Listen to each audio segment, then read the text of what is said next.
ಶ್ರೀಗುರುಭ್ಯೋ ನಮಃ ಪರಮಗುರುಭ್ಯೋ ನಮಃ. ಶ್ರೀಮದಾನಂದತೀರ್ಥಭಗವತ್ಪಾದಾಚಾರ್ಯಗುರುಭ್ಯೋ ನಮಃ. ನರಸಿಂಹೋऽಖಿಲಜ್ಞಾನಮತಧ್ವಾन्तದಿವಾಕರः ಜಯತ್ಯಮಿತಸಜ್ಞಾನಸುಖಶಕ್ತಿಪಯೋನಿಧಿः ಕಲ್ಯಾಣಾದ್ಭುತಗಾತ್ರಾರ್ಯ ಕಾಮಿತಾರ್ಥಪ್ರದಾಯಿನೇ ಶ್ರೀಮದ್ವೆಂಕಟನಾಥಾರ್ಯ ಶ್ರೀನಿವಾಸಾಯ ತೇ ನಮಃ. ವ್ಯಾಸಾರ್ಯ ಭವನಾಶಾರ್ಯ ಶ್ರೀಶಾರ್ಯ ಗುಣರಾಶರೇ ಹೃದ್ಯಾರ್ಯ ಶುದ್ಧವಿದ್ಯಾರ್ಯ ಮಧ್ವಾರ್ಯ ಚ ನಮೋ ನಮಃ. ನೌಮಿನ್ಯಾರ್ಯ ಸುಧಾಧಿಕೃಜ್ಜನಮುನೀನ್ ಶ್ರೀಪಾದರಾಟ್ ಸನ್ಮಣೀನ್ ವ್ಯಾಸಾರ್ಯಾನ್ ವಿವಿಧಾಗಮಾಬ್ಧಿವಿಹರಾನ್ ಶ್ರೀವಾದಿರಾಜಾನಪಿ ವಂದೇ ಹಂಸವರಾನ್ ರಘುತ್ತಮಗುರೂನ್ ವೈದಗ್ಧ್ಯವಾರಾಂ ನಿಧೀನ್ ಶ್ರೀ ಸತ್ಯವ್ರತ ರಾಘವೇಂದ್ರ ಮುನಿಪಾನ್ ಸದ್ಬೋಧಸಧ್ಯಾನಪಾನ್ ಸತ್ಯಾಭಿಜ್ಞಕರಾಬ್ಜೋತ್ಥಾನ್ ಪಂಚಾಶದ್ವರ್ಷಪೂಜಕಾನ್ ಸತ್ಯಪ್ರಮೋದತೀರ್ಥಾರ್ಯಾನ್ ನೌಮಿನ್ಯಾರ್ಯ ಸುಧಾರತಾನ್. ಶಾಸ್ತ್ರೇಷು ಪಾರದರ್ಶ್ವಾನಂ ಶಾಸ್ತ್ರಜ್ಞೇಷು ಚ ವತ್ಸಲಂ ದೀನಭಕ್ತೋದ್ಧಾರಕರಂ ಸತ್ಯಾತ್ಮಾನಂ ಗುರುಂ ಭಜೆ. ವಿದ್ಯಾಪೀಠವಿಧಾತಾರಂ ವಿದ್ಯಾವಾರಿಧಿಚಂದಿರಂ ವಿದ್ಯಾರ್ಥಿವತ್ಸಲಂ ವಂದೇ ಮಹಾಮಹಿಮಸದ್ಗುರುಂ. ಆಪಾದಮೌಲಿಪರ್ಯಂತಂ ಗುರುಣಾಮಾಕೃತಿಂ ಸ್ಮರೇತ್ ತೇನ ವಿಘ್ನಾಃ ಪ್ರಣಶ್ಯಂತಿ ಸಿದ್ಧ್ಯಂತಿ ಚ ಮನೋರಥಾಃ. ಪೃಥ್ವೀಮಂಡಲಮಧ್ಯಸ್ಥಾಃ ಪೂರ್ಣಬೋಧಮತಾನುಗಾಃ ವೈಷ್ಣವಃ ವಿಷ್ಣುಹೃದಯಾಸ್ತಾನ್ ನಮಸ್ಯೇ ಗುರೂನ್ ಮಮ. ನಾರಾಯಣಾರ್ಯ ಪರಿಪೂರ್ಣಗುಣಾರ್ಣವಾರ್ಯ ವಿಶ್ವೋದಯ ಸ್ಥಿತಿಲಯೋನ್ನಿಯತಿಪ್ರದಾಯ ಜ್ಞಾನಪ್ರದಾಯ ವಿಬುಧಾಸುರಸೌಖ್ಯದುಃಖಸತ್ಕಾರಣಾರ್ಯ ವಿತತಾಯ ನಮೋ ನಮಸ್ತೆ. ನಾರಾಯಣಂ ನಮಸ್ಕೃತ್ಯ ನರಂ ಚೈವ ನರೋತ್ತಮಂ ದೇವೀಂ ಸರಸ್ವತೀಂ ವ್ಯಾಸಂ ತತೋ ಜರಮುದೀರಯೇತ್. ನಾರಾಯಣೋ ದ್ವೈಪಾಯನೋಷ್ಠಪುಟನಿಸ್ಸೃತಮಪ್ರಮೇಯಂ ಪುಣ್ಯಂ ಪವಿತ್ರಮಥ ಪಾಪಹರಂ ಶಿವಂ ಚ ಯೋ ಭಾರತಂ ಸಮಧಿಗಚ್ಚತಿ ವಾಚ್ಯಮಾನಂ ಕಿಂ ತಸ್ಯ ಪುಷ್ಕರಜಲೈರಭಿಷೇಚನೇನ.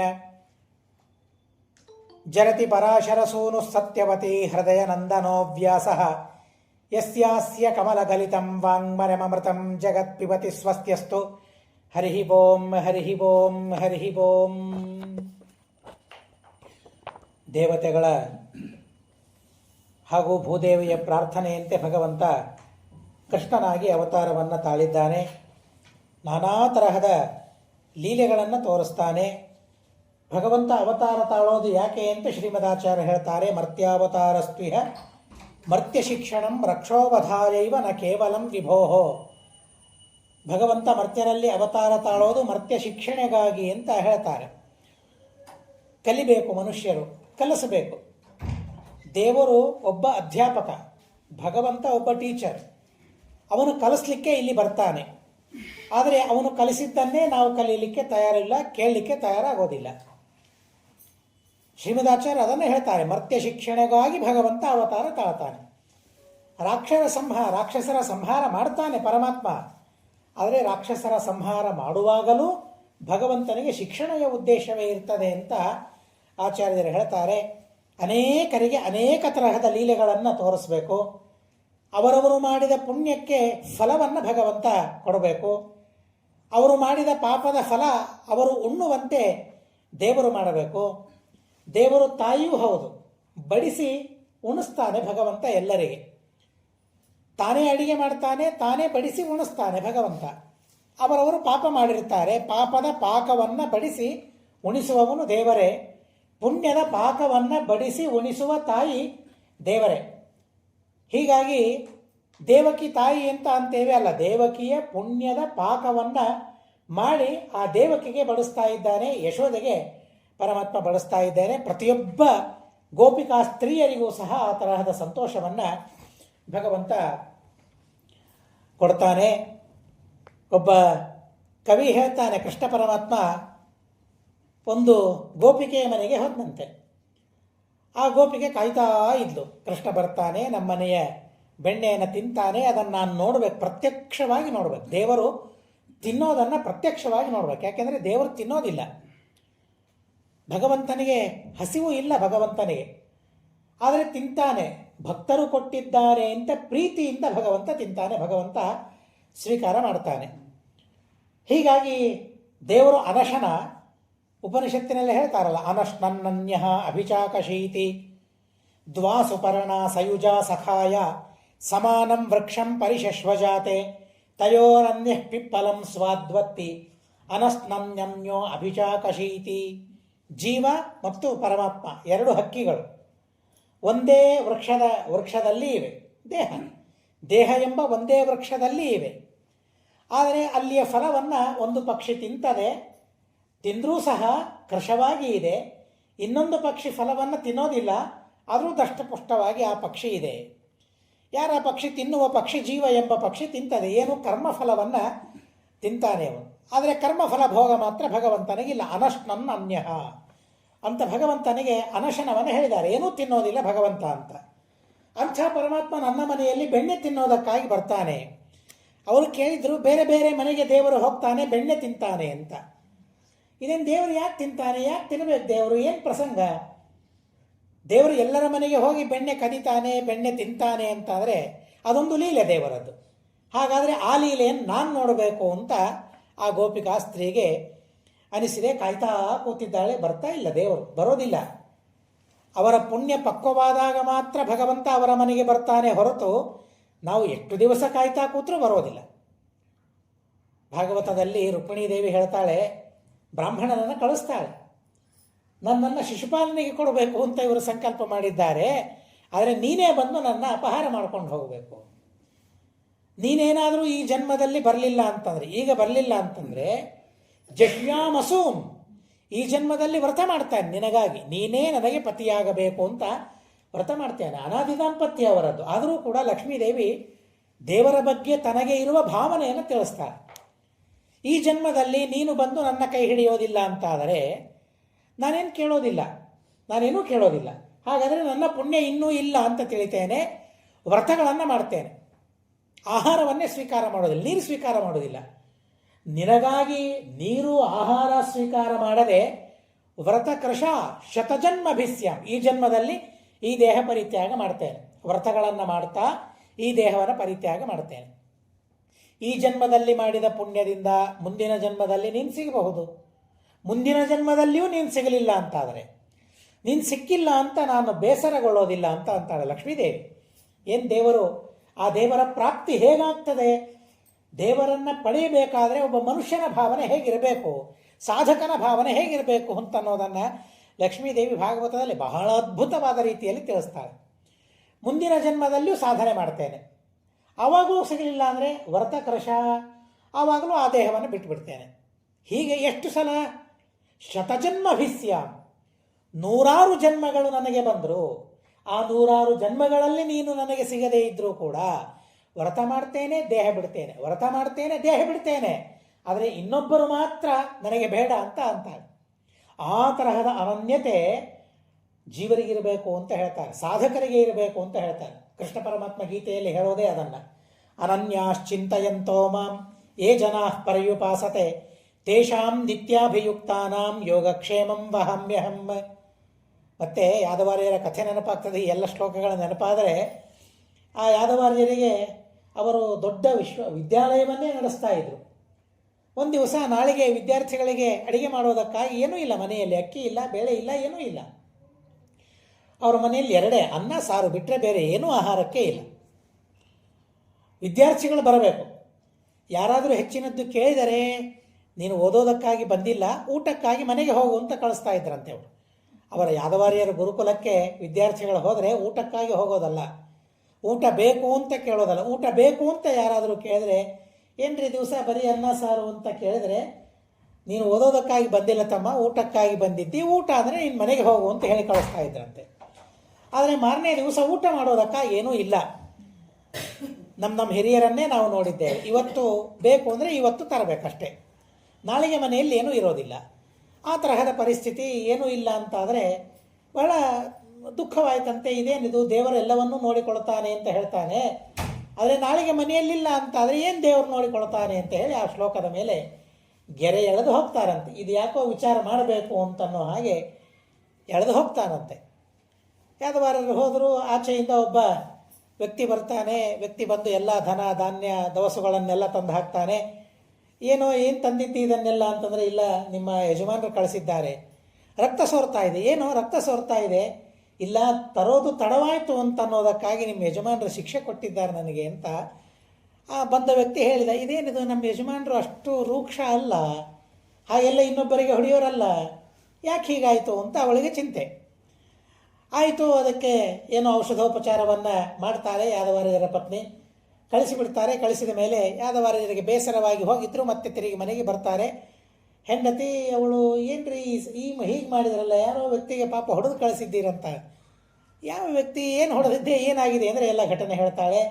ಸ್ವಾಮಿ ಬಂದಿದ್ದಾನೆ ಅಂತ ಹೇಳಿ ನಮಸ್ಕಾರ ಮಾಡ್ತಾರೆ. ಹಾಗೆ ಭಗವಂತನಲ್ಲಿ ಅನನ್ಯತೆ ಇರಬೇಕು ಅಂತ ಲಕ್ಷ್ಮೀದೇವಿ ಹೇಳ್ತಾಳೆ. ಕೊನೆ ಕ್ಷಣದ ತನಕ ಭಗವಂತ ಪರೀಕ್ಷೆ ಮಾಡ್ತಾನೆ. ಅಗ್ದಿ ಕೊನೆ ಕ್ಷಣ ದೇವರು ನೋಡ್ತಾನೆ, ಏನು ಮಾಡ್ತಾನೆ ಇವನು ನೋಡೋಣ ಅಂತ. ಕೊನೆ ಕ್ಷಣ ಬಂದಾಗ ಭಗವಂತ ನಮ್ಮ ಆ ಅಪೇಕ್ಷೆಗಳನ್ನು ಸರ್ವಥಾ ಪೂರ್ಣ ಮಾಡ್ತಾನೆ. ಹಾಗೆ ಲಕ್ಷ್ಮೀದೇವಿ ಹೇಳ್ತಾರೆ, 100 ಜನ್ಮಗಳು ಸಾಧನೆ ಮಾಡ್ತೇನೆ, ಸಿಗಲಿಲ್ಲ ಅಂದರೂ ನಿನಗಾಗಿ ಸಾಧನೆ ಮಾಡ್ತೇನೆ. ನೀನಿಲ್ಲ, ಇನ್ನೊಬ್ಬರು, ಇವತ್ತಿನ ನಮ್ಮ ಭಾವನೆ ಇದೆಯಲ್ಲ, ನೀನು ಬರೋದಿಲ್ಲಲ್ಲ, ನೀನು ಕೊಡೋದಿಲ್ಲಲ್ಲ, ಇನ್ನೊಬ್ಬರ ಹತ್ರ ಹೋಗ್ತೇನೆ.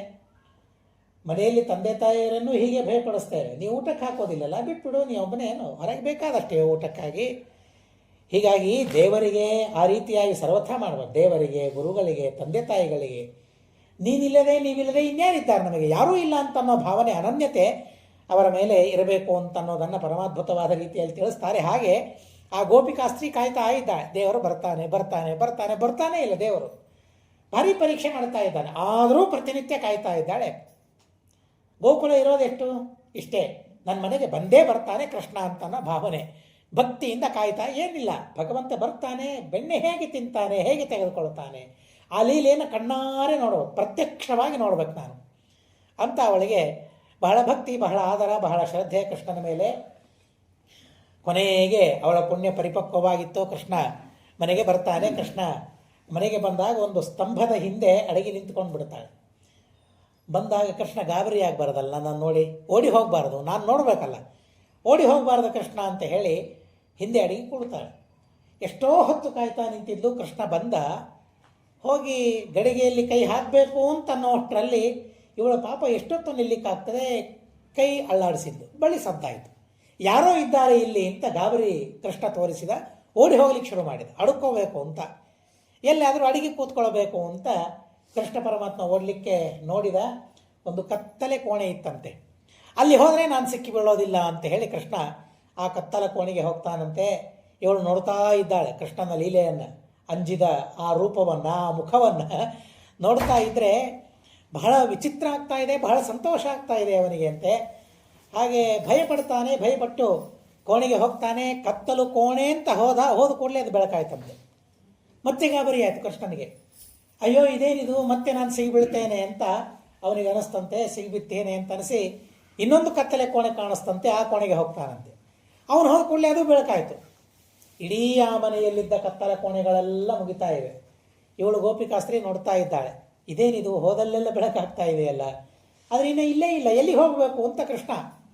ಅವನಿಗೊಂದು ತಾಪತ್ರಯ, ಎಲ್ಲಿಯೂ ಸಿಗ್ತಾ ಇಲ್ಲ ನನಗೆ, ಅಡಗಿಕೊಳ್ಳಲು ಕೃಷ್ಣನಿಗೆ ಒಂದು ಮನೆ ಸಿಗ್ತಾ ಇಲ್ಲ, ಹೋದಲ್ಲೆಲ್ಲ ಬೆಳಕಾಗ್ತಾ ಇದೆ. ಸ್ವಪ್ರಕಾಶ ಭಗವಂತ. ಹೀಗಾಗಿ ಭಗವಂತ ಹೋದಲ್ಲೆಲ್ಲ ಬೆಳಕಾಗ್ತಾ ಇದೆ. ಆವಾಗ ಆ ಗೋಪಿಕೆ ಅಂತಾಳಂತೆ, ಕ್ಷೀರಸಾರಮಪಹೃತ್ಯ ಶಂಕಯ ಸ್ವೀಕೃತಂ ಯದಿ ಪಲಾಯನಂ ತ್ವಯ. ಬೆಣ್ಣೆ ಕದ್ದಿದ್ದಿ, ಸಿಗ್ಬಿಡಬಾರದು ಅಂತ ಅನ್ನೋದಕ್ಕಾಗಿ ನೀನು ಪಲಾಯನ ಮಾಡ್ತಾ ಇದ್ದಿ, ಓಡಿ ಹೋಗ್ತಾ ಇದ್ದಿ, ಕತ್ತಲ ಕೋಣೆಗೆ ಹೋಗ್ತಾ ಇದ್ದಿ. ಸ್ವೀಕೃತಂ ಯದಿ ಪಲಾಯನಂ ತ್ವಯ. ಆದರೆ ನಿನಗೆ ಇನ್ನೊಂದು ಕತ್ತಲ ಕೋಣೆ ಇದೆ, ಅದು ಕಾಣಿಸ್ತಾ ಇಲ್ಲ ಕೃಷ್ಣ. ನನ್ನ ಮನಸ್ಸೊಂದು ಕತ್ತಲ ಕೋಣೆ ಇದೆ. ಮಾನಸೆ ಮಮ ಘನಾಂಧ ತಾಮಸೆ. ಅಲ್ಲಿ ಎಷ್ಟು ಕತ್ತಲು ತುಂಬಿದೆ ಅಂದರೆ ಘನ, ನಿಬಿಡ, ಅದನ್ನು ಒಡಿಲಿಕ್ಕಾಗೋದಿಲ್ಲ. ಅದು ಅಷ್ಟು ನಿಬಿಡವಾದ ಅಂಧಕಾರ ಆ ಮನಸ್ಸಿನಲ್ಲಿದೆ. ಆ ಒಂದು ಕೋಣೆಗೆ ಬಂದು ಹೋಗಬಾರ್ದ ನೀನು, ಒಂದು ಸಲ ಬಂದು ಹೋದರೆ ಸಾಕು ನೀನು ಅಂತ ಮನಸ್ಸಿಗೆ ಬಂದು ಹೋದರೆ ಅಲ್ಲಿಯೇ ಅಜ್ಞಾನ ಎಲ್ಲ, ಅಲ್ಲಿಯೇ ಕತ್ತಲೆಲ್ಲ ದೂರ ಆಗ್ತದೆ ಅಂತ ಆ ಗೋಪಿಕೆಗೆ ಭಾವನೆ. ಈ ರೀತಿಯಾಗಿ ಕೃಷ್ಣನಿಂದ ಅನೇಕರು ಉಪಯೋಗವನ್ನು, ಲಾಭವನ್ನು ಪಡೀತಾ ಇದ್ರು ಅಂತ ಹೇಳ್ತಾರೆ. ಮತ್ತೊಂದು ಮನೆಗೆ ಕೃಷ್ಣ ಪರಮಾತ್ಮ ಹೋಗಿದ್ದ. ಅವಳು ಸ್ವಲ್ಪ ಕೃಷ್ಣನನ್ನು ಹಿಡಿಬೇಕು ಅಂತಲೇ ಕೂತಿದ್ಲವಳು. ಏನಾದರೂ ಮಾಡಿ ಕೃಷ್ಣನನ್ನು ಹಿಡಿದು ನಾನು ಹಿಡಿದೆ ಅಂತ ತೋರಿಸ್ಬೇಕು ಅಂತ. ಶ್ರೀಮದಾಚಾರ್ಯ ಎರಡೂ ಹೇಳಿದ್ದಾರಲ್ಲ, ಕೃಷ್ಣ ಪರಮಾತ್ಮ ಬೆಣ್ಣೆ ಕದ್ದಾಗ ಬೇಸರ ಪಡ್ತಾ ಇದ್ರು ಕೆಲವರು. ಅವರ ಪಾಪ ಪರಿಹಾರ, ಪಾಪವನ್ನು, ಅವರ ಪುಣ್ಯವನ್ನು ಹರಣ ಮಾಡೋದಕ್ಕಾಗಿ ಭಗವಂತ ಹೋಗ್ತಾ ಇದ್ದ ಅಂತ ಹೇಳ್ತಾರಲ್ಲ ಹಾಗೆ ಇವಳೊಬ್ಬಳು ಕಾಯ್ತಾ ಇದ್ಲು, ಬಂದರೆ ಬರಲಿ ನನ್ನ ಮನೆಗೆ ಅವನು ಕೃಷ್ಣ ಅಂತ. ನಾನು ಹೇಳಿದ್ದೇನೆ, ನಿಮಗೆ ಯಾರಿಗೂ ಆಗ್ತಾ ಇಲ್ಲ, ನಾನು ಹೇಳಿದ್ದೇನೆ ಅಂತ ಅವಳು ಕಾಯ್ತಾ ಇದ್ಲು. ಬಂದ ಕೃಷ್ಣ, ಬೇಗ ಬಂದ. ಅಂಥವ್ರ ಮನೆಗೆ ಬೇಗ ಹೋಗ್ತಾನೆ ಕೃಷ್ಣ. ಯಾರು ಭಕ್ತಿಯಿಂದ ಕಾಯ್ತಾ ಕೂತಿರ್ತಾರಲ್ಲ ಅವ್ರ ಮನೆಗೆ ಬೇಗ ಬರೋದಿಲ್ಲ, ಭಗವಂತ ಕಾಯಿಸ್ತಾನೆ ಭಗವಂತ. ಹೀಗಾಗಿ ಅವನ ಮನೆಗೆ ಬೇಗ ಬಂದುಬಿಟ್ಟ. ಇದೇನಿದು ಕೃಷ್ಣ ಇಷ್ಟು ಬೇಗ ಬಂದುಬಿಟ್ಟ ಅಂತ ಅವಳಿಗೆ ಗಾಬರಿ. ಬಂದ ಕೃಷ್ಣ ಪರಮಾತ್ಮ. ಬಂದ ಕೂಡಲೇ ಅವಳೇನು ಮಾಡಲು ಸಿದ್ಧಳಾಗಿದ್ಲು ಎಲ್ಲ. ಕೃಷ್ಣ ಒಳಗೆ ಬಂದ. ಒಳಗೆ ಬಂದ ಕೂಡಲೇ ತಾನು ಮನೆಗೆ ಹೊರಗೆ ಬಂದು ಬಾಗಿಲು ಹಾಕಿ ಚಿಲಕ ಹಾಕಿ ಅದಕ್ಕೊಂದು ಕೀಲಿ ಹಾಕಿಬಿಟ್ಲು. ಮನೆಗೆ ಇಟ್ಕೊಂಡಿದ್ಲು ಕೀಲಿ. ಆಗಿನ ಕಾಲದಲ್ಲಿ ಕೀಲಿ ಅವು ಇವು ಯಾವ ಸಂಬಂಧವೇ ಇರ್ತಾ ಇರಲಿಲ್ಲ. ಯಾವಾಗಲೂ ತೆರೆದ ಬಾಗಲು, ಯಾವಾಗಲೂ ತೆರೆದ ಬಾಗಲು. ನಮ್ಮ ಅಜ್ಜಿಯ ಮನೆಯಲ್ಲಿ ನಾವು ನೋಡಿದ್ದೇವೆ, ಎಲ್ಲ ಹಿರಿಯರ ಮನೆಯಲ್ಲಿ ಹಾಗೇನೇ ಇರ್ತಾ ಇತ್ತು. ಎಂಥದೇ ಸಂಭ್ರಮ ಇರಲಿ, ಎಂಥದೇ ಉತ್ಸವ ಇರಲಿ, ಮನೆಯಲ್ಲಿ ಯಾರಾದರೂ ಒಬ್ಬರು ಇರಲೇಬೇಕು, ಮನೆ ತೆಗೆದಿರಲೇಬೇಕು. ರಾತ್ರಿ ಅನಿವಾರ್ಯ ಅಂತ ಅನ್ನೋದಕ್ಕಾಗಿ ಬಾಗಿಲು ಮುಚ್ಚಿಸ್ತಾ ಇದ್ರು. ಹಾವು ಚೇಳು ಇಂಥದ್ದೆಲ್ಲ ಬರಬಾರದು ಅಂತ ಅನ್ನೋದಕ್ಕಾಗಿ ಬಾಗಿಲು ಮುಚ್ಚಿಸ್ತಾ ಇದ್ರು. ಆದರೆ ಹಗಲೆಲ್ಲ ಬಾಗಿಲು ತೆಗೆದೇ ಇರೋ ಆ ರೀತಿಯಾದ ವ್ಯವಸ್ಥೆ ಇತ್ತು. ಹಿಂದಕ್ಕೆ ಎಲ್ಲ ಮನೆಗಳು ಹಾಗೇ ಇದ್ವು. ನಾನು ಒಂದು ಸಲ ಕೇಳಿದೆ ಅಜ್ಜಿಗೆ, ಯಾಕೆ ಬರೋದಿಲ್ಲ ಎಲ್ಲರೂ ಅಂತ ಕೇಳಿದೆ. ಯಾರಾದರೂ ಬಂದು ವಾಪಸ್ ಹೋಗಿಬಿಟ್ರೆ ಮನೆಗೆ ಬಂದು ವಾಪಸ್ ಹೋಗಬಾರದು ಅಂತ ಅದೊಂದು ನಿಯಮ, ಶಾಸ್ತ್ರ ಹಾಕಿದ ನಿಯಮ ಅದು. ಆದರೆ ನಾವು ಎಷ್ಟು ಸುಲಭವಾಗಿ ಅದರ ಬಗ್ಗೆ ನಮಗೆ ಕಲ್ಪನೆಯೇ ಇಲ್ಲ, ಭಾವನೆಯೇ ಇರೋದಿಲ್ಲ. ಬಂದು ಹೋಗ್ತಾರಲ್ಲ, ಹೋಗಲಿ ಬಿಡಿ ಬಹಳ ಚೆನ್ನಾಗಾಯಿತು ಅಂತ ನಾವು ಅಂದ್ಕೊಳ್ತೇವೆ. ಆದರೆ ಎಷ್ಟು ಪಾಪವನ್ನು ನಾವು ಸಂಗ್ರಹ ಮಾಡ್ತೇವೆ ಅಂತ ಅಂದರೆ, ಅತಿಥಿರಿ ಯಸ್ಯ ಭಗ್ನಾಶಃ ಗ್ರಹಾತ್ ಪ್ರತಿ ನಿವರ್ತತೆ ಸ ತಸ್ಯ ದುಷ್ಕೃತಂ ಗತ್ವಾ ಪುಣ್ಯಮಾದಾಯ ಗಚ್ಚತಿ ಅಂತ ಹೇಳ್ತಾರೆ. ಮನೆಗೆ ಬಂದು ಬಾಗಿಲು ಹಾಕದ್ದನ್ನು ನೋಡಿ ಹೋದರೆ ಆ ಬಂದ ಅತಿಥಿ ಏನು ಮಾಡ್ತಾನಂತೆ, ತನ್ನ ಪಾಪವನ್ನೆಲ್ಲ ಆ ಮನೆಯ ಯಜಮಾನಿಗೆ ಕೊಟ್ಟು ಆ ಯಜಮಾನ ಮಾಡಿದ ಪುಣ್ಯವನ್ನೆಲ್ಲ ತಾನು ತೆಗೆದುಕೊಂಡು ಹೋಗ್ಬಿಡ್ತಾನಂತೆ. ಇದು ಇದೆ. ಆದ್ದರಿಂದ ಮನೆ ಬಾಗಿಲು ಹಾಕ್ತಾನೇ ಇರಲಿಲ್ಲ ಆ ಕಾಲದಲ್ಲಿ. ಅದು ಈಗಂತೂ ಯಾವ ಅತಿಥಿಗಳಿಲ್ಲ, ಅಭ್ಯಾಗತರಿಲ್ಲ, ಬರೋದಿಲ್ಲ, ಹೋಗೋದಿಲ್ಲ, ಏನೂ ಇಲ್ಲ, ಸಮಸ್ಯೆ ಇಲ್ಲ ಈಗ. ಆದರೆ ಆವಾಗ ಮಾತ್ರ ಆ ಗೋಪಿಕಾಸ್ತ್ರೀ ಸ್ಪೆಷಲ್ಲಾಗಿ ತಾನು ಮಾಡಿಸ್ಕೊಂಡು ಇಟ್ಕೊಂಡಿದ್ದು. ನನ್ನ ಮನೆಗೆ ಬರ್ತಾನೆ, ಬಾಗಿಲು ಕೀಲಿ ಹಾಕಬೇಕು ಅಂತ ಸಿದ್ಧ ಮಾಡ್ಕೊಂಡಿದ್ಲು ಯಾವಾಗಲೂ. ಕೃಷ್ಣ ಬಂದ ಕೂಡಲೇ ಓಡಿ ಹೋದ್ಲು ಅವಳು. ಏನು ಕೃಷ್ಣನಿಗೆ ಅದಕ್ಕಿಂತಲೂ ವೇಗವಾಗಿ ಹೋಗ್ಲಿಕ್ಕೆ ಬರೋದಿಲ್ವಾ? ಕೃಷ್ಣನೂ ಕಾಯ್ತಾ ಇದ್ದ, ಹೋಗಲಿ ಅಂತ ಕಾಯ್ತಾ ಇದ್ದ. ಹೋಗಲಿ ಏನು ಮಾಡ್ತಾಳೆ ನೋಡೋಣ, ನನ್ನದು ಸಾಮ್ರಾಜ್ಯ ಇದೆ, ಅವಳೇನು ನನ್ನನ್ನು ಕೂಡಿ ಹಾಕ್ತಾಳೆ, ನನ್ನನ್ನೇನು ಬಂಧನೆ ಮಾಡ್ತಾಳೆ ಅವಳು, ಅವಳಿಗೇನೋ ಇದೆ ಭಾವನೆ, ನಾನು ಬಂಧನೆ ಮಾಡ್ತೇನೆ ಕೃಷ್ಣನನ್ನು, ನಾನು ಕಟ್ಟಿ ಹಾಕ್ತೇನೆ ಅಂತ ಅವಳಿಗೆ ಇದೆಯಲ್ಲ ಭಾವನೆ, ತೋರಿಸೋಣ ಅವಳಿಗೆ ಸ್ವಲ್ಪ ಅಂತ ಕೃಷ್ಣನಿಗೂ ಇತ್ತು. ಓಡಿ ಹೋಗಿ ಬಾಗಿಲು ಹಾಕಿದ್ಲು, ಕೀಲಿ ಹಾಕಿದ್ಲು, ಕಿಟಕಿ ಮಾತ್ರ ತೆಗೆದಿಟ್ಟಿದ್ಲು. ಯಾಕೆಂದರೆ ತೋರಿಸ್ಬೇಕಲ್ಲ, ಕೃಷ್ಣನನ್ನು ನಾನು ಕೂಡಿ ಹಾಕಿದ್ದೇನೆ, ಬಂಧನ ಮಾಡಿದ್ದೇನೆ. ಕರೆದ್ಲು ಎಲ್ಲ ಗೋಪಿಕೆಯರನ್ನು ಕರೆದಕಿ, ಬರ್ರಿ ಅಂತ ಕರೆದ್ಲು. ಎಲ್ಲರೂ ಬಂದರು. ಕಿಟಕಿಯಿಂದ ತೋರಿಸ್ತಾ ಇದ್ದಾನೆ. ಕೃಷ್ಣನು ಅಲ್ಲೇ ನಿಂತಿದ್ದ, ಆಚೆ ಈಚೆ ಎಲ್ಲಿ ಹೋಗಲಿಲ್ಲ. ಕಿಟಕಿಯ ಒಳಗೆ ಎಲ್ಲರಿಗೂ ಕಾಣಿಸುವ ಹಾಗೇನೆ ಕೃಷ್ಣ ಇದ್ದ. ಭಾರಿ ಸಂತೋಷ ಎಲ್ಲರಿಗೆ, ಗೋಪಿಕಾಸ್ತ್ರೀಯರಿಗೆ. ಅಂತೂ ಇವತ್ತು ಕೃಷ್ಣನನ್ನು ನಾವು ಬಂಧನೆ ಮಾಡಿದ್ದೀವಿ, ಇವಳು ಬಂಧನೆ ಮಾಡಿದ್ಲು ಅಂತ ಅವಳಿಗೇನು ಪ್ರಶಸ್ತಿಗಳು ಅವತ್ತಿನ ದಿವಸ ಕೃಷ್ಣನನ್ನು ಬಂಧನ ಮಾಡಿದ್ದಕ್ಕಾಗಿ. ಎಲ್ಲರೂ ಹೊಗಳೋದು, ಸಂತೋಷ ಅವಳಿಗೆ. ಕೃಷ್ಣನ ಒಳಗೆ ನಗ್ತಾ ಇದ್ದ. ಆಯಿತು ಸಂತೋಷ ಪಡು, ಎಷ್ಟೊತ್ತು ಪಡ್ತೀನಿ, ನಾನು ನೋಡ್ತೇನೆ ಅಂತ ಕೃಷ್ಣನಿಗೆ ನಗ್ತಾ ಇದ್ದ. ಒಳಗಿದ್ದಾಗಲೂ ಏನೂ ದುಃಖ ಇಲ್ಲ, ಕೃಷ್ಣನ ಮುಖದಲ್ಲಿ ಖೇದ ಇಲ್ಲ, ಕೃಷ್ಣನ ಮುಖದಲ್ಲಿ ಭಯ ಇಲ್ಲ. ಇವಳು ನನ್ನನ್ನು ಬಂಧನೆ ಮಾಡಿದ್ದಾಳೆ, ಕೂಡಿ ಹಾಕಿದ್ದಾಳೆ, ನಮ್ಮಮ್ಮನನ್ನು ಕರ್ಕೊಂಡ್ಬರ್ತಾಳೆ, ತೋರಿಸ್ತಾಳೆ, ನೋಡೋ ನಿನ್ನ ಮಗ ಎಲ್ಲಿ ಹೋಗೋದಿಲ್ಲ ಅಂತ ನೀನು ಹೇಳ್ತಾ ಇದ್ದಿ. ಕೆಲವು ಗೋಪಿಕಾಸ್ತ್ರೀಯರು ಹೋಗ್ಬೇಕು, ದೂರ ಹೇಳಬೇಕು, ನಿನ್ನ ಮಗ ನಮ್ಮ ಮನೆಗೆ ಬರ್ತಾನೆ, ಎಲ್ಲ ಬೆಣ್ಣೆ ಹಾಳು ಮಾಡ್ತಾನೆ, ಮೊಸರು ಹಾಳು ಮಾಡ್ತಾನೆ, ಮಕ್ಕಳನ್ನು ನೆಬಸ್ತಾನೆ, ಅಳಿಸ್ತಾನೆ, ನಾನಾ ರೀತಿಯಾದ ದೂರುಗಳನ್ನು ಅಪವಾದಗಳನ್ನು ಹೇಳಬೇಕು.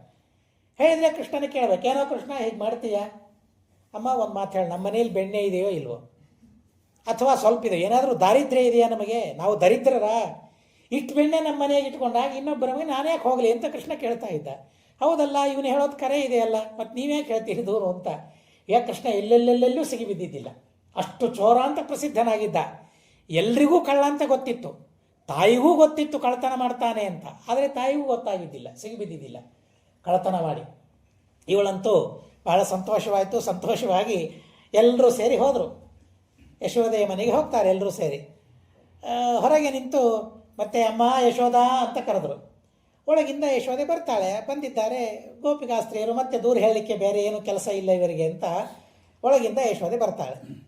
ಯಶೋದೆ ಬಂದ, ಏನು ಮತ್ತೆ ದೂರ ಹೇಳಿಕ್ಕೆ ಬಂದಿದ್ದೀರಲ್ಲ, ಕೃಷ್ಣನ ಮೇಲೆ ಅಪವಾದ ಹೇಳಿಕ್ಕೆ ಬಂದಿದ್ದೀರಲ್ಲ ಅಂತ ಯಶೋದೆ ಮಾತಾಡ್ತಾ ಇದ್ದಾಳೆ. ಮಾತಾಡುವಾಗ ಹಿಂದಿನಿಂದ ಕೃಷ್ಣ ಬರ್ತಾನೆ, ತಾಯಿಯ ಹೆಗಲ ಮೇಲೆ ಬಂದು ಕೂತು ಬಿಡ್ತಾನೆ.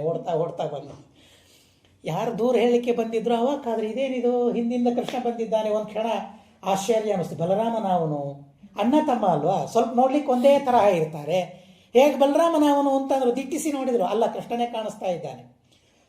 ಎಲ್ಲರೂ ಮುಖ ಬಹಳ ಬಾಡಿ ಹೋಗ್ಬಿಟ್ಟು, ಎಷ್ಟು ಸಂತೋಷದಿಂದ ಬಂದಿದ್ರು ಎಲ್ಲ ಮುಖ ತೆಳಗೆ ಹಾಕೊಂಡ್ಬಿಟ್ರು. ಇಲ್ಲ ನಾವೇನು ದೂರ ಹೇಳಲಿಕ್ಕೆ ಬಂದಿಲ್ಲ, ಸುಮ್ಮನೆ ಸಾಯಂಕಾಲ ವೈಶಾಖ ಮಾಸ ಅರಶಿನ ಕುಂಕುಮ ಹೇಳೋಣ ಅಂತ ಏನಾದರೂ ಹೇಳಬೇಕಲ್ಲ ಆಗಿಂದಾಗ. ಆಯಿತು ಬರ್ತೇನೆ ಅಂತಂದ್ರೆ ಎಲ್ಲಿದೆ ಅರಶಿನ ಇಲ್ಲ ಕುಂಕುಮ ಇಲ್ಲ, ತಂದೆ ಇಲ್ಲ, ಹೇಳಲಿಕ್ಕೆ ಬಂದಿಲ್ಲ, ಅವರು ಯಾವುದೋ ಉದ್ದೇಶದಿಂದ ಬಂದಿದ್ದಾರೆ. ಮತ್ತೇನು ಮಾತಾಡದೆ ಎಲ್ಲರೂ ತಿರುಗಿ ಹೋದರು, ತಮ್ಮ ತಮ್ಮ ಮನೆಗೆ ಹೋಗಿದ್ದಾರೆ. ಇವಳು ಬರ್ತಾಳೆ, ಅಲ್ಲಿ ಕೃಷ್ಣನನ್ನು ನೋಡಿದ್ದಾಳಲ್ಲ, ಹೀಗಾಗಿ ಯಾವ ಎಚ್ಚರ ಇಲ್ಲ. ಮನೆಗೆ ಬಂದು ಬೀಗ ತೆಗೆದ್ಲು, ಇನ್ನೂ ಲಕ್ಷ್ಯ ಇಲ್ಲ, ಬೀಗ ತೆಗಿತಾಳೆ, ಬಾಗಿಲು ತೆಗೆದ್ಲು, ಒಳಗೆ ಹೋಗ್ತಾನೆ, ಒಳಗೆ ಕೃಷ್ಣ ಇದ್ದಾನೆ. ನಗನಗುತ್ತಾ ಕೃಷ್ಣ ಪರಮಾತ್ಮ ನಿಂತಿದ್ದಾನಂತೆ. ನೋಡ್ತಾಳೆ, ಕೃಷ್ಣನ ಮೇಲೆ ಭಕ್ತಿ ಉಕ್ಕೇರ್ತದೆ. ಪರಮಾತ್ಮ ನಿನ್ನನ್ನು ಬಂಧನ ಮಾಡಬೇಕು ಅಂತ ನಾನು ಆಲೋಚನೆ ಮಾಡಿದ್ನಲ್ಲೋ, ಸರ್ವಥಾ ಸಾಧ್ಯ ಇದೆಯಾ ಅದು? ಅನಂತ ಜೀವರಾಶಿಗಳನ್ನು ಸಂಸಾರ ಬಂಧನದಿಂದ ಮುಕ್ತಿ ಕೊಡ್ತೀನಿ ನಿನಗೆ, ಆ ಎಲ್ಲ ಜೀವರಾಶಿಗಳಿಗೆ ನಿನ್ನನ್ನು ಕಟ್ಟಿ ಹಾಕಬೇಕು ಅಂತಂದರೆ ಅದು ನನಗೆ ಸಾಧ್ಯವಿದೆಯಾ? ಸರ್ವಥಾ ಸಾಧ್ಯವಿಲ್ಲ ಅಂತ ಪ್ರತಿಯೊಬ್ಬರ ಗೋಪಿಕಾ ಸ್ತ್ರೀಯರ ಮನೆಯಲ್ಲಿ ಒಂದೊಂದು ಲೀಲೆ ಕೃಷ್ಣನದ್ದು. ಆ ರೀತಿಯಾದ ಲೀಲೆಯನ್ನು ನೋಡಿ ಏನು ಪುಣ್ಯ ಮಾಡಿದರಲ್ಲ ಅವರೆಲ್ಲ. ಯಶೋದೆ ಪುಣ್ಯ ಮಾಡಿದ್ದಾಳೆ, ದೇವಕಿ ಪುಣ್ಯ ಮಾಡಿದ್ದಾಳೆ, ವಸುದೇವಾನಂದ ಪುಣ್ಯ ಮಾಡಿದ್ದಾರೆ. ಬರೀ ಇಷ್ಟೇ ಅಲ್ಲ, ಆ ಗೋಕುಲ ವೃಂದಾವನದಲ್ಲಿಯೇ ಪ್ರತಿಯೊಬ್ಬ ಮನುಷ್ಯರು ಪುಣ್ಯ ಮಾಡಿದ್ರಂತೆ. ಆ ಕೃಷ್ಣನ ಲೀಲೆಗಳನ್ನು ಪ್ರತ್ಯಕ್ಷವಾಗಿ ಅವರು ನೋಡಿದ್ರಂತೆ. ಬರೀ ಮನುಷ್ಯರು ಮಾತ್ರ ಅಲ್ಲ, ಆ ಭಗವಂತ ಗೋಗಳನ್ನು ಪಾಲನೆ ಮಾಡೋದಕ್ಕೆ ಕಾಡಿಗೆ ಹೋಗ್ತಾ ಇದ್ನಲ್ಲ, ಕಾಡಿಗೆ ಹೋಗ್ತಾ ಇರಬೇಕಾದ್ರೆ ಆಚೆ ಈಚೆ ವೃಕ್ಷಗಳಿರ್ತಾವಲ್ಲ, ಆ ಕೈ ಹೀಗೆ ಮಾಡಿ ಎಲ್ಲವನ್ನು ಮುಟ್ತಾ ಹೋಗ್ತಿದ್ದಂತೆ ಕೃಷ್ಣ. ಬಹುಶಃ ದೇವತೆಗಳೆಲ್ಲ ಆ ವೃಕ್ಷಗಳಲ್ಲಿ ಬಂದಿದ್ರೋ ಏನೋ ಗೊತ್ತಿಲ್ಲ, ಪುರಾಣಗಳಲ್ಲೇನೇ ವರ್ಣನೆ ಬರ್ತದೆ. ಎರಡು ಕೈ ಹೀಗೆ ಮಾಡಿ ಆ ಎಲ್ಲ ವೃಕ್ಷಗಳನ್ನು ಮುಟ್ತಾ ಹೋದರೆ ವೃಕ್ಷಗಳಿಗೆ ಆನಂದವೋ ಆನಂದ, ಸಂತೋಷವೋ ಸಂತೋಷ. ಸಾಮಾನ್ಯವಾಗಿ ಋಷ್ಯಶೃಂಗ ಸಂಹಿತಾದಲ್ಲಿ ಒಂದು ಮಾತು ಬರ್ತದೆ, ನೃತ್ಯಂತ್ಯೌಷಧಯ ಸರ್ವೇ ಬ್ರಾಹ್ಮಣೇ ಗ್ರಹಮಾಗತೆ ಅಂತ ಹೇಳ್ತಾರೆ. ಬ್ರಾಹ್ಮಣ, ಯಾರಾದರೂ ಒಬ್ಬ ಬ್ರಾಹ್ಮಣ ಮನೆಗೆ ಬಂದ ಅಂತಂದರೆ ಮನೆಯಲ್ಲಿರುವ ಅಕ್ಕೆ ಬೇಳೆ ನರ್ತನೆ ಮಾಡ್ತಾವಂತೆ. ನಮಗೆ ಕಾಣಿಸೋದಿಲ್ಲ, ಆದರೆ ಋಷಿಗಳು ಹೇಳಿದ ಮಾತು ಅದು. ನಮಗೆ ಇದೇನು ಹುಚ್ಚರು ಹೇಳಿದ್ದಾರೆ ಅಂತ ನಮಗೆ ಅನಿಸ್ತದೆ, ಆದರೆ ಅಕ್ಷರಶಃ ಜೀವರಾಶಿಗಳಲ್ವ ಅವು. ಹೀಗಾಗಿ ಆ ಔಷಧಿಗಳು ನರ್ತನೆ ಮಾಡ್ತಾವಂತೆ. ಯಾಕೆ ಅಂತ ಅಂದರೆ, ಇವತ್ತು ನಮ್ಮ ಯಜಮಾನ ಇವರು ಬಾಯಲ್ಲಿ ಹಾಕ್ತಾನೆ, ಇವತ್ತು ನನ್ನ ಉದ್ಧಾರ ಆಗ್ತದೆ ಅಂತ ಹೇಳಿ ಆ ಔಷಧಿಗಳು ನರ್ತನೆ ಮಾಡ್ತವೆ ಅಂತ ಋಷಿಶೃಂಗಳು ಹೇಳ್ತಾರೆ. ನೃತ್ಯಂತ್ಯ ಅನೇಕ ಕಡೆಗೆ ಬರ್ತದೆ, ಅನೇಕ ಸ್ಮೃತಿಗಳಲ್ಲಿ ಈ ಮಾತು ಬರ್ತದೆ. ನೃತ್ಯಂತ್ಯೌಷಧಯ ಸರ್ವೇ ಬ್ರಾಹ್ಮಣೇ ಗ್ರಹಮಾಗತೆ. ನನ್ನನ್ನು ಕೊಡ್ತಾನೆ ಆ ಬ್ರಾಹ್ಮಣನಿಗೆ, ಅವನು ತನ್ನನ್ನು ತಿಂತಾನೆ ಅಂತ ಸಂತೋಷ ಪಡ್ತವೆ ಅಂತ ಹೇಳ್ತಾರೆ. ಕೃಷ್ಣನೇ ಸಾಕ್ಷಾತ್ ಕೈಗಳಿಂದ ಅವುಗಳನ್ನು ಮುಟ್ತಾ ಹೋಗ್ತಾನೆ ಅಂತಂದರೆ ಯಾವ ಜನ್ಮದ ಪುಣ್ಯವೋ ಅಂತ ಹೇಳಿ ಆ ವೃಕ್ಷ ಜೀವರಾಶಿಗಳು ಸಂತೋಷಗೊಳ್ಳಬೇಕು. ಜೊತೆಗೆ ದೇವತೆಗಳು ಬಂದು ಕೊಡ್ತಾ ಇದ್ರಂತೆ. ಈ ಸೌಭಾಗ್ಯ ಆ ವೃಕ್ಷದ ಜೀವಕ್ಕೆ ನಾವ್ಯಾಕೆ ಕೊಡೋಣ? ಬ್ರಹ್ಮರುದ್ರಾದಿ ದೇವತೆಗಳು ಬಂದು ವೃಕ್ಷದಲ್ಲಿ ನಿಲ್ತಾ ಇದ್ರಂತೆ. ಆ ಸ್ಪರ್ಶ ಸುಖವನ್ನು ಅನುಭವಿಸಿ ಸಂತೋಷ ಪಡ್ತಾ ಇದ್ರಂತೆ. ಆ ಆಕಳುಗಳು ಏನು ಪುಣ್ಯ ಮಾಡಿದ್ವು? ಆಕಳು ಕರು ಅದರ ಮೈ ಮೇಲೆ ಕೈ ಹಾಕಬೇಕು. ನಾವು ಮೇಲೆ ಕೈ ಹಾಕಿ ಇದು ಮಾಡೋದ್ರಿಂದಲೇ ಎಷ್ಟು ಆನಂದ ಪಡ್ತದೆ ಆಕಳುಗಳು, ಎಷ್ಟು ಸಂತೋಷ ಪಡ್ತದೆ ಆಕಳುಗಳು. ಆ ಸಂತೋಷವನ್ನು ನೋಡ್ತೇವೆ ನಾವು ಪ್ರತ್ಯಕ್ಷವಾಗಿ. ಅದನ್ನು ಸ್ಪರ್ಶ ಮಾಡ್ತಾ ಇದ್ದರೆ ಎಷ್ಟು ಆನಂದ ಪಡ್ತವೆ. ಅದರಲ್ಲಿ ಕೃಷ್ಣ ಪರಮಾತ್ಮ ಕೈ ಆಡಿಸಿದರೆ ಎಂಥ ಸಂತೋಷ ಪಡ್ತಿದ್ರೋ ಏನೋ ಗೊತ್ತಿಲ್ಲ. ಬಹುಶಃ ಪ್ರತಿಯೊಬ್ಬ ಆಕಳಲ್ಲಿ ಲಕ್ಷ್ಮೀದೇವಿಯೇ ನಿಂತು ಬಿಡ್ತಾ ಇದ್ರು. ಆ ರೀತಿಯ ಕೃಷ್ಣ ಪರಮಾತ್ಮನ ಆ ಸುಖವನ್ನು, ಸ್ಪರ್ಶ ಸುಖ ಮುಂತಾದವುಗಳನ್ನು ಪಡಿತಾ ಇದ್ವವು ಅಂತ ಹೇಳ್ತಾರೆ. ಇದು ಹರಿವಂಶ. ಬೇರೆ ಬೇರೆ ರೀತಿಯಾದ ಕಥೆಗಳು ಬರ್ತದೆ. ನಾವು ಭಾಗವತವನ್ನು ಕೇಳಿದ್ದೇವೆ, ಹೀಗಾಗಿ ಅಲ್ಲಿ ಇದ್ದಂತೆ ಕಥೆಗಳು ಇಲ್ಲಿ ಇಲ್ಲ. ಸ್ವಲ್ಪ ವಿಚಿತ್ರವಾಗಿ ಕಥೆಗಳು ಇವೆ. ರಾಮ ಮತ್ತು ಕೃಷ್ಣ, ಬಲರಾಮ ಮತ್ತು ಕೃಷ್ಣ ಒಂದೇ ತರಹ ತಯಾರಾಗ್ತಿದ್ರಂತೆ.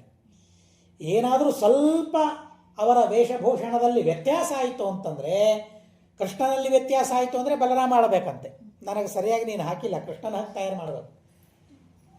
ಹಾಗೆ ಕೃಷ್ಣ ಆಳ್ತಾ ಇದ್ದ, ಬಲರಾಮ ಆಳ್ತಾ ಇದ್ದ. ಹೀಗಾಗಿ ಹರಿವಂಶ ಹೇಳ್ತದೆ, ಏಕಮೂರ್ತಿಧರವು ಕಾಂತವು ಬಾಲಚಂದ್ರಾರ್ಕ ವರ್ಚಸವು ಏಕ ನಿರ್ಮಾಣ ನಿರ್ಮುಕ್ತವು ಏಕಶಯ್ಯಾಸನಾಸನವು. ಕೂಡ್ಲಿಕ್ಕೂ ಒಂದೇ ತರಹದ ಆಸನ ಇರಬೇಕು, ಮಲಗಲಿಕ್ಕೂ ಒಂದೇ ತರಹದ ಹಾಸಿಗೆ ಇರಬೇಕು, ವಸ್ತ್ರಗಳು ಒಂದೇ ತರಹ ಇರಬೇಕು. ಆ ನವಿಲಿಗೆರೆಯು ಅವನು ಎಷ್ಟು ಹಾಕಿದ್ದಾನೆ ಇವನಿಗೂ ಅಷ್ಟೇ ಹಾಕಬೇಕು. ಒಂದು ಹೆಚ್ಚು ಕಡಿಮೆ ಆಯಿತು ಅಂತಂದರೆ ಜಗಳ. ಅಣ್ಣ ತಮ್ಮಂದರೆ ಜಗಳ ಆಡ್ತಾರಲ್ಲ, ಅಕ್ಕ ತಂಗಿ ಜಗಳ ಆಡ್ತಾರಲ್ಲ ಮನೆಯಲ್ಲಿ, ಹಾಗೆ ಜಗಳ ಇರ್ತಾ ಇತ್ತು ಅಂತೆ. ಕೃಷ್ಣ ರಾಮಕೃಷ್ಣ ಏನು ಸುಮ್ಮನೆ ಇರಲಿಲ್ಲ ಮನೆಯಲ್ಲಿ, ಭಾರೀ ತ್ರಾಸ ಆಗ್ತಾ ಇತ್ತಂತೆ ಯಶೋಧಾದೇವಿಗೆ. ಅವರಿಬ್ಬರನ್ನು ನಿರ್ವಾಹ ಮಾಡೋದು ಬಹಳ ಕಷ್ಟ ಆಗ್ತಾ ಇತ್ತು ಅಂತ ಹೇಳ್ತಾರೆ. ರೇಜತು ಪಾಂಸು ದಿಗ್ಧಾಂಗೌ ದೃಪ್ತವು ಕಲಭಕಾವು. ಆಟ ಆಡಲಿಕ್ಕೆ ಹೋಗ್ತಾ ಇದ್ರು ಸಾಯಂಕಾಲ. ಮೈಯೆಲ್ಲ ಧೂಳಿ ಮಾಡ್ಕೊಂಡು ಬರ್ತಾಯಿದ್ರು, ಮೈಯೆಲ್ಲ ಕೆಸರು ಮಾಡ್ಕೊಂಡು ಬರ್ತಾಯಿದ್ರು ರಾಮಕೃಷ್ಣ. ಪಾಪ ಆ ಭೂಮಿ ಏನು ಪುಣ್ಯ ಮಾಡಿತ್ತೋ ಏನೋ, ಆ ಕೆಸರು ಏನು ಪುಣ್ಯ ಮಾಡಿತ್ತೋ ಏನೋ, ಆ ತರಹದ ಭಾವನೆ ಆ ಕೆಸರಿಗೆ, ಆ ಮಣ್ಣಿಗೆ ಆಗ್ತಾ ಇತ್ತು. ಆದರೆ ಕಷ್ಟ ಯಾರಿಗೆ? ಕೆಸರು ಮೈ ಮೇಲೆ. ಆದರೆ ಮನೆಗೆ ಬಂದ ಮೇಲೆ ತೊಳೆಯೋದು ಯಾರು? ಅದಕ್ಕೆ ಬಿಸಿನೀರು ಕಾಯಿಸ್ಬೇಕು, ಹಾಕಬೇಕು, ತೊಳಿಬೇಕು, ಅದೆಲ್ಲ ಕೆಲಸಗಳನ್ನು ಅವರು ಮಾಡ್ತಾ ಇದ್ರಂತೆ. ಕೆಲವು ಸಲ ಕೊಟ್ಟಿಗೆಯಲ್ಲಿ ಹೋಗ್ತಾಯಿದ್ರು. ಅವ ಬಲರಾಮ ಸೆಗಣಿಯನ್ನು ಕೃಷ್ಣನಿಗೆ ಹಾಕೋದು, ಕೃಷ್ಣ ಬಲರಾಮನಿಗೆ ಹಾಕೋದು. ಹರಿವಂಶದಲ್ಲಿ ಹೇಳ್ತಾರೆ.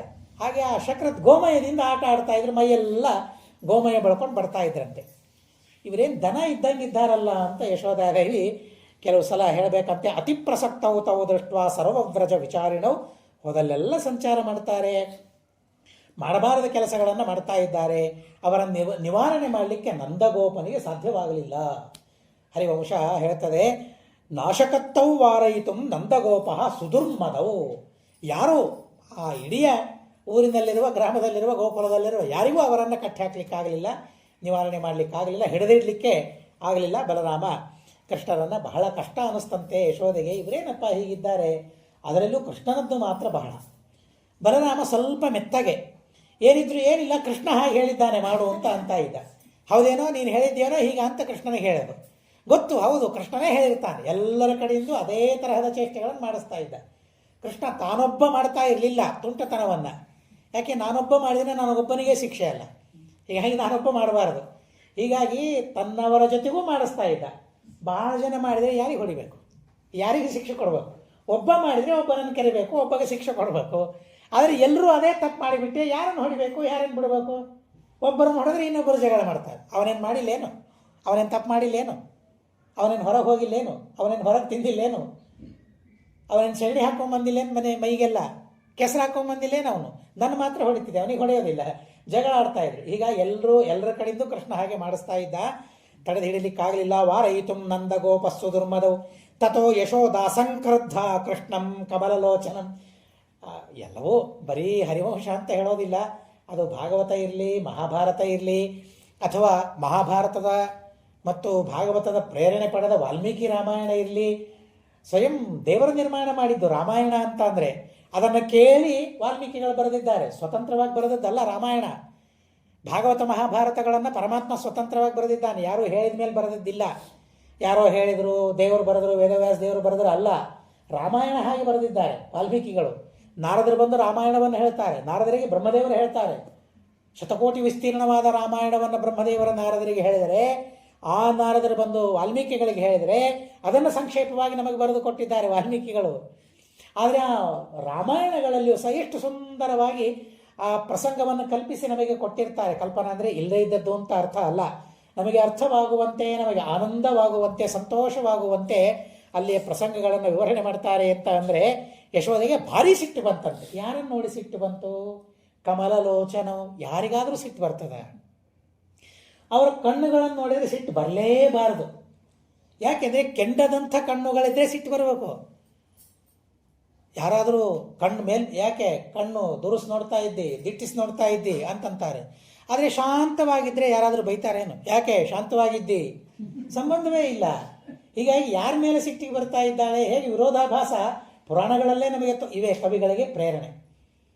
ಎಲ್ಲ ಕವಿಗಳಿಗೆ, ವಾದಿರಾಜರಿರಬಹುದು ಅಥವಾ ಮುಂದಿನ ಕವಿಗಳಿರಬಹುದು, ಎಲ್ಲ ಕವಿಗಳಿಗೆ ಕಾವ್ಯ ಮಾಡೋದಕ್ಕಾಗಿ ಪ್ರೇರಣೆ ಏನು ಅಂತಂದರೆ ಮಹಾಭಾರತದ ವೇದವ್ಯಾಸದೇವರ ಹರಿವಂಶದಲ್ಲಿ, ಭಾಗವತದಲ್ಲಿಯ ವಾಕ್ಯಗಳು. ತಥೋ ಯಶೋದಾಸಂ ಕ್ರುದ್ಧ.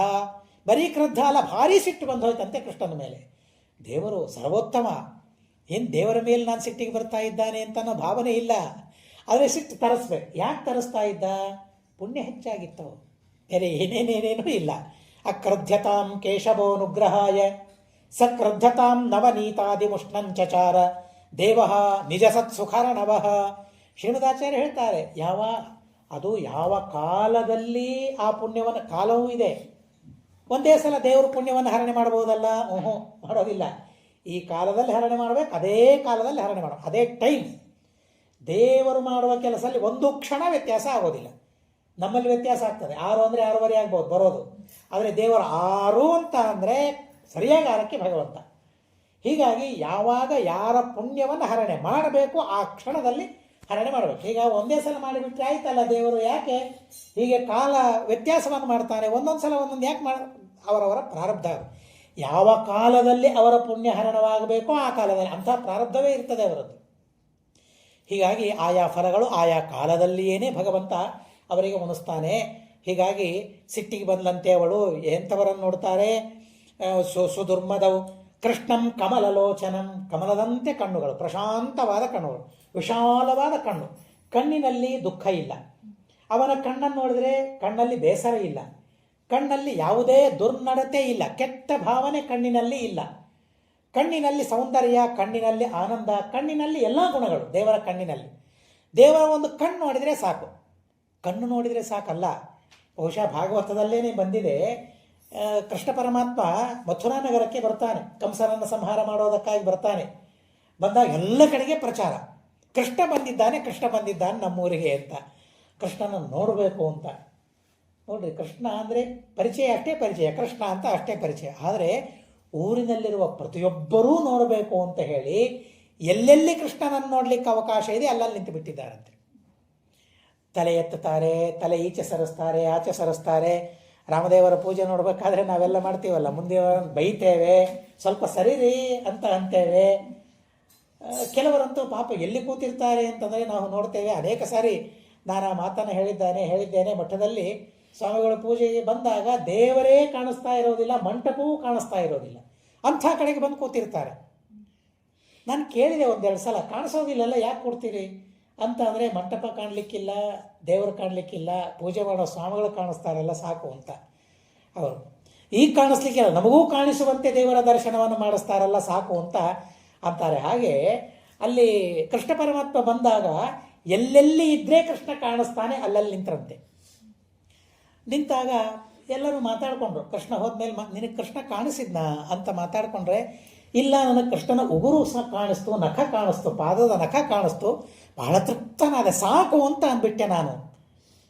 ದೇವರ ಮುಖನೇ ಕಾಣಿಸ್ಬೇಕಾಗಿಲ್ಲ, ದೇವರ ಕಣ್ಣು ಕಾಣಿಸ್ಬೇಕಾಗಿಲ್ಲ. ಕೆಲವರಿಗೆ ದೇವರಿಗೆ ಕೂದಲು ಕಾಣಿಸ್ತಂತೆ. ನಿನಗೇನು ಕಾಣಿಸ್ತು? ಕೂದಲು ಕಾಣಿಸ್ತು. ಅಯ್ಯೋ ನಾನು ನೋಡಲಿಲ್ಲಲ್ಲ, ಆ ಕೂದಲ ವರ್ಣನೆ ಮಾಡಬೇಕಂತೆ ಅವನು. ನೋಡಿದವನು ಎಂಥ ಅದ್ಭುತ, ಏನು ಸುಂದರ, ಏನು ಸಾಧನೆ ಮಾಡಿದರೂ ಗೊತ್ತಿಲ್ಲ ಅವರು. ಆ ಕೂದಲು ನೋಡಿದರೂ ತೃಪ್ತಿಯಾಗಬೇಕಲ್ಲ ಅವರಿಗೆ. ಅಯ್ಯೋ ಕೂದಲಿಷ್ಟೇ ಕಾಣಿಸ್ತೋ, ಕೃಷ್ಣನ ಮುಖ ಕಾಣಿಸ್ಲಿಲ್ಲ, ಬೇಸರ ಆಗಲೇ ಇಲ್ವಂತೆ. ಕೃಷ್ಣನ ಪಾದ ನೋಡಿದವರಿಗೂ ಸಂತೃಪ್ತಿ, ಕೃಷ್ಣನ ನಖ ನೋಡಿದವರಿಗೂ ಸಂತೃಪ್ತಿ, ಕೃಷ್ಣನ ಕೂದಲು ನೋಡಿದವರಿಗೂ ಸಂತೃಪ್ತಿ. ಕೃಷ್ಣ ಪರಮಾತ್ಮನ ಯಾವ ಅವಯವ? ವಸ್ತ್ರ. ಕೃಷ್ಣ ಪರಮಾತ್ಮ ಉಟ್ಟ ವಸ್ತ್ರ ನಾನು ನೋಡಿದೆ, ವಸ್ತ್ರ ನೋಡಿದವರೆಗೂ ದೇವರು ಸಂತೃಪ್ತಿಯನ್ನು ಕೊಟ್ಟಂತೆ. ಯಾರನ್ನೂ ಬೇಸರ ಪಡಿಸೋದಿಲ್ಲ ಪರಮಾತ್ಮ. ಭಾಗವತದಲ್ಲಿ ವರ್ಣನೆ ಬರ್ತದೆ. ಮಥುರಾಕ್ಕೆ ಕೃಷ್ಣ ಪರಮಾತ್ಮ ಹೋದಾಗ ಈಗ ಜನ ದರ್ಶನ ಮಾಡಿಕೊಂಡ್ರು, ಅಷ್ಟು ಜನ ದರ್ಶನ ಮಾಡಿಕೊಂಡ್ರು ಅಂತ ಬಹಳ ಸುಂದರವಾಗಿ ಹೇಳ್ತಾರೆ. ಹಾಗೆ ಪರಮಾತ್ಮ ತನ್ನ ದರ್ಶನ ಮುಂತಾದವುಗಳನ್ನು ಅಲ್ಲಿ ಕೊಡ್ತಾ ಪರಮಾತ್ಮ ಇದ್ದಾನೆ. ಅವಳನ್ನು ನೋಡಿ, ಅಂಥ ಕೃಷ್ಣ ಪರಮಾತ್ಮನನ್ನು ನೋಡಿ, ಕಮಲಲೋಚನನಾದ ಕೃಷ್ಣ ಪರಮಾತ್ಮನನ್ನು ಭಾರಿ ಸಿಟ್ಟು ಬಂತಂತೆ. ಸಿಟ್ಟು ಬಂದು ಇನ್ನೇನು ಕೃಷ್ಣನನ್ನು ಕಟ್ಟಿ ಹಾಕಬೇಕು ಅಂತ ಹೇಳಿ, ಜಗದೋದ್ಧಾರ ಕೃಷ್ಣ ಪರಮಾತ್ಮ, ಬಂಧನವೇ ಇಲ್ಲ, ಆ ಕೃಷ್ಣ ಪರಮಾತ್ಮನನ್ನು ಒಂದು ಹಗ್ಗದಿಂದ ಕಟ್ಟಿ ಹಾಕಿಬಿಟ್ಲಂತೆ.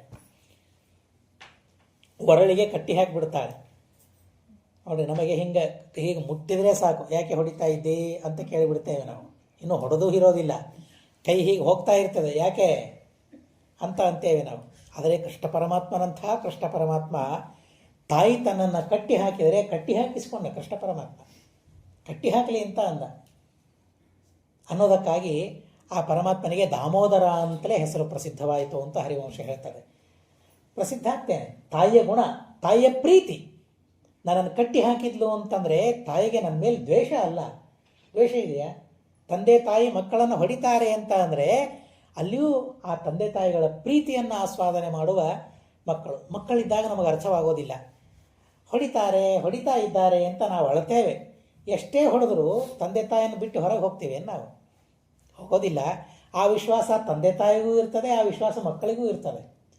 ಹೀಗಾಗಿ ಅದನ್ನು ಕೃಷ್ಣ ಪರಮಾತ್ಮ ಕಟ್ಟಿ ಹಾಕಿದರೂ ಸಂತೋಷದಿಂದ ಕೃಷ್ಣ ಪರಮಾತ್ಮ ಇದ್ದಾನೆ. ಆಯಿತು, ತಾಯಿ ತನ್ನ ಕೆಲಸದಲ್ಲಿ ತಾನು ನಿಮಗ್ನಾಗಿಬಿಡ್ತಾರೆ. ಕೃಷ್ಣ ಪರಮಾತ್ಮ ಒರಳು ಹೇಳ್ಕೊಂಡು ಹೋದ. ನನ್ನ ಕೆಲಸ ಆಗಬೇಕಾಗಿದೆ, ಅವಳು ಕಟ್ಟಿದ್ಲು ಸರಿ, ಬರೀ ಇದು ಅವಳ ಕೆಲಸ ಇಷ್ಟೇ ಅಲ್ಲ, ಅವಳು ಕಟ್ಟಿದ್ದು ಒಳ್ಳೆಯದಾಯಿತು, ನಾನು ಮುಂದೆ ಭಕ್ತರನ್ನು ಉದ್ಧಾರ ಮಾಡಬೇಕು ಅನ್ನೋದಕ್ಕೆ ಕೃಷ್ಣ ಪರಮಾತ್ಮ ಒರಳು ಹೇಳ್ಕೊಳ್ತಾ ಹೋಗ್ತಾನೆ. ನಲಕೂಬರ, ಮಣಿಗ್ರೀವ 2 ವೃಕ್ಷಗಳಾಗಿವೆ, ದೊಡ್ಡ ವೃಕ್ಷಗಳು.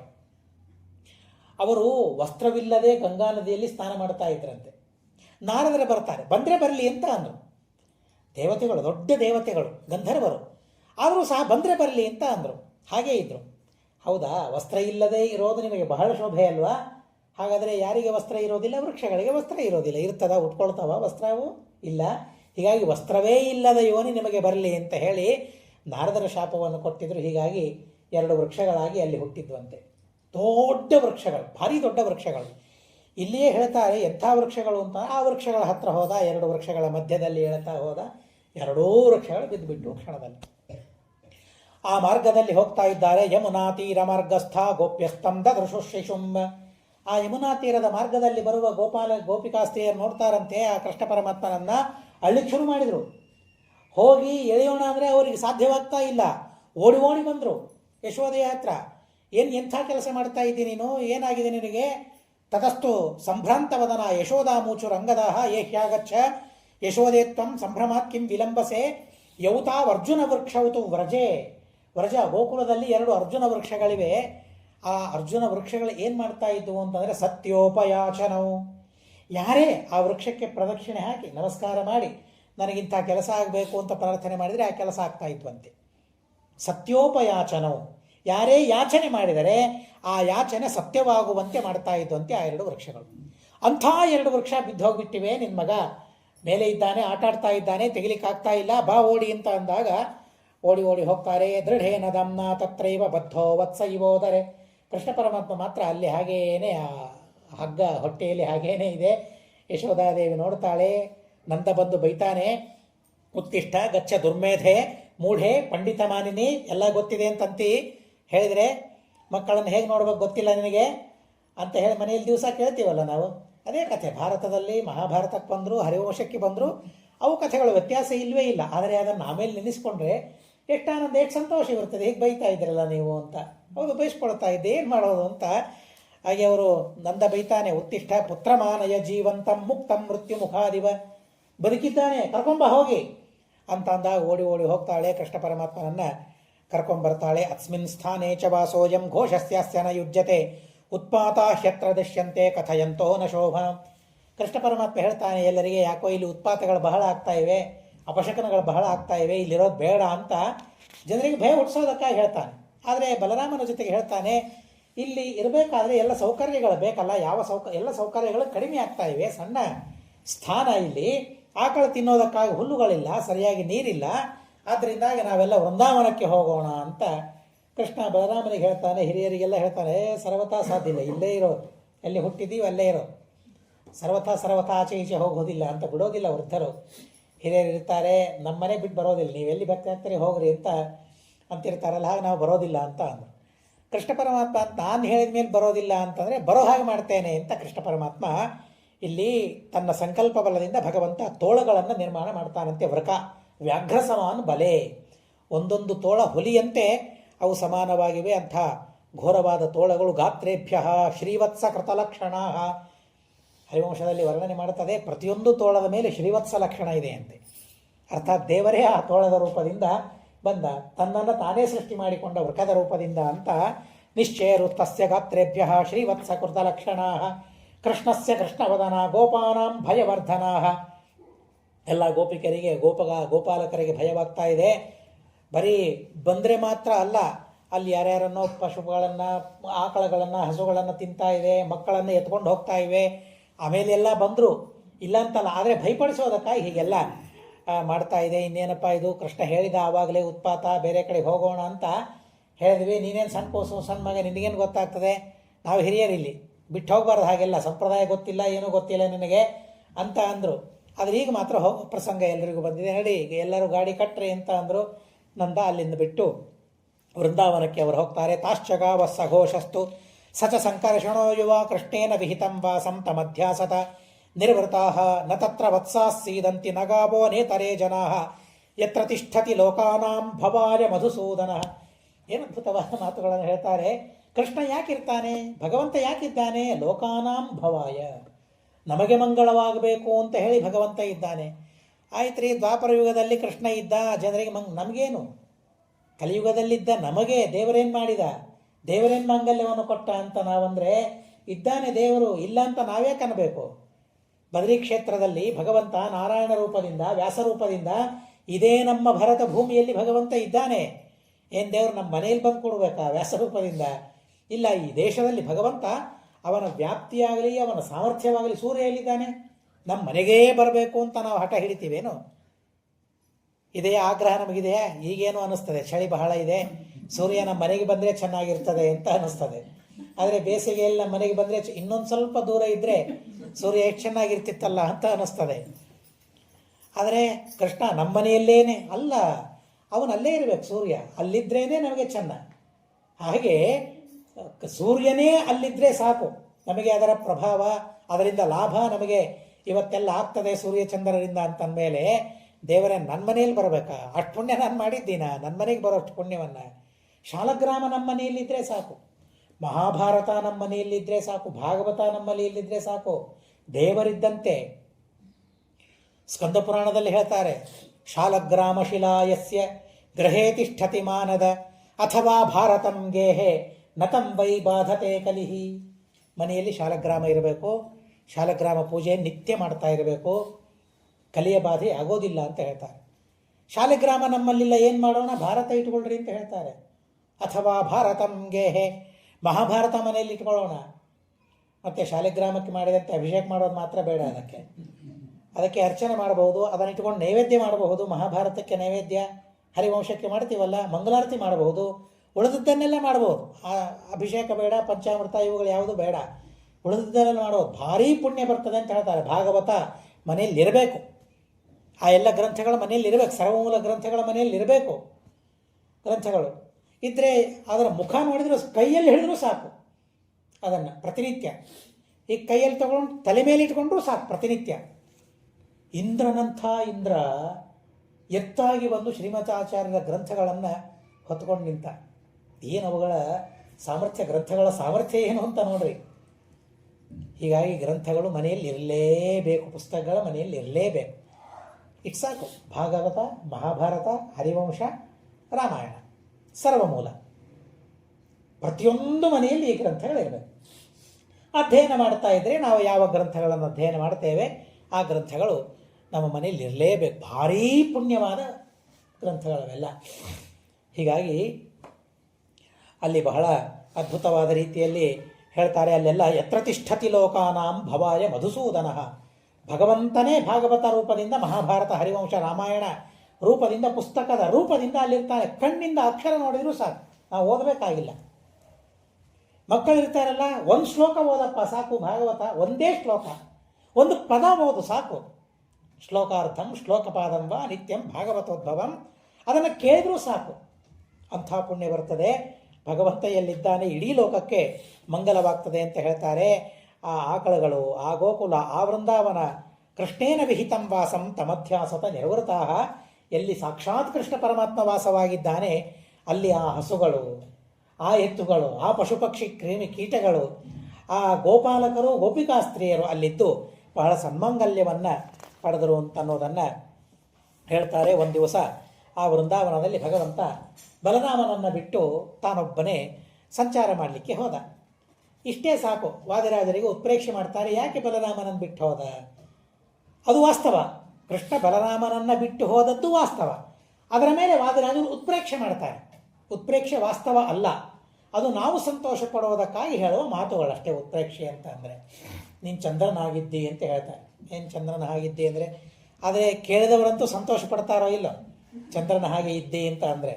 ನನಗೆ ಗೊತ್ತು ನಾನು ಚಂದ್ರನ ಹಾಗೆ ಇಲ್ಲ ಅಂತ ಗೊತ್ತಿದ್ದರೂ ಎಷ್ಟು ಭ್ರಮೆ ನೋಡಿ ನಮಗೆ. ಓ ಹೌದಾ, ಬಹಳ ಸಂತೋಷವಾಗ್ತದೆ, ನೀವು ಮೇಲಿನ ಮೇಲೆ ಬರ್ತಾ ಇರ್ರಿ ಅಂತ ಕರಿತೇವೆ. ಹಾಗೆ ನಮ್ಮದೆಲ್ಲ ಪರಿಸ್ಥಿತಿ ಇರ್ತದೆ, ಇರಲಿ. ಆದರೆ ಹಾಗೆ ಕೃಷ್ಣನನ್ನು ಮತ್ತು ಬಲರಾಮನ, ಅದು ಉತ್ಪ್ರೇಕ್ಷೆ ಅಂದರೆ ಅದು. ಹೀಗಾಗಿ ಬಲರಾಮನನ್ನು ಬಿಟ್ಟು ಹೋದ, ಇದು ವಾಸ್ತವ. ಅದರ ಮೇಲೆ ವಾದಿರಾಜರು ಉತ್ಪ್ರೇಕ್ಷೆ ಮಾಡ್ತಾರೆ, ಯಾಕೆ ಬಿಟ್ಟು ಹೋದ? ಏನು ಮಾಡಬೇಕಾಗಿದೆ ಕೃಷ್ಣನಿಗೆ? ಕಾಳಿಯ ಮಥನವನ್ನು ಮಾಡಬೇಕಾಗಿದೆ. ಕಾಳಿಯ ಯಾರು? ಸರ್ಪ. ಬಲರಾಮ ಯಾರು? ಸರ್ಪ ರಾಜ. ಅವನನ್ನು ಕರ್ಕೊಂಡು ಹೋದರೆ ಜಾತಿಯ ಸ್ಮರಣೆಯಾಗಿ ಬೇಡಪ್ಪ ಅವನನ್ನು ಏನು ಮಾಡಬೇಡ ಅಂತ ಹೇಳಿಬಿಟ್ರೆ, ಆದ್ದರಿಂದ ಕೃಷ್ಣನನ್ನು ಕರ್ಕೊಂಡು ಹೋಗಲಿಲ್ಲ, ಬಲರಾಮನನ್ನು ಕರ್ಕೊಂಡು ಹೋಗಲಿಲ್ಲ ಕೃಷ್ಣ ಅಂತ ವಾದಿರಾಜರು ಕೃಷ್ಣನ ಜೊತೆಗೂ ಚೇಷ್ಟೆ ಮಾಡ್ತಾರೆ. ಅಂಥ ಅದ್ಭುತವಾಗಿರತಕ್ಕಂತಹ ಜ್ಞಾನಿಗಳವರೆಲ್ಲರೂ ಕೂಡ.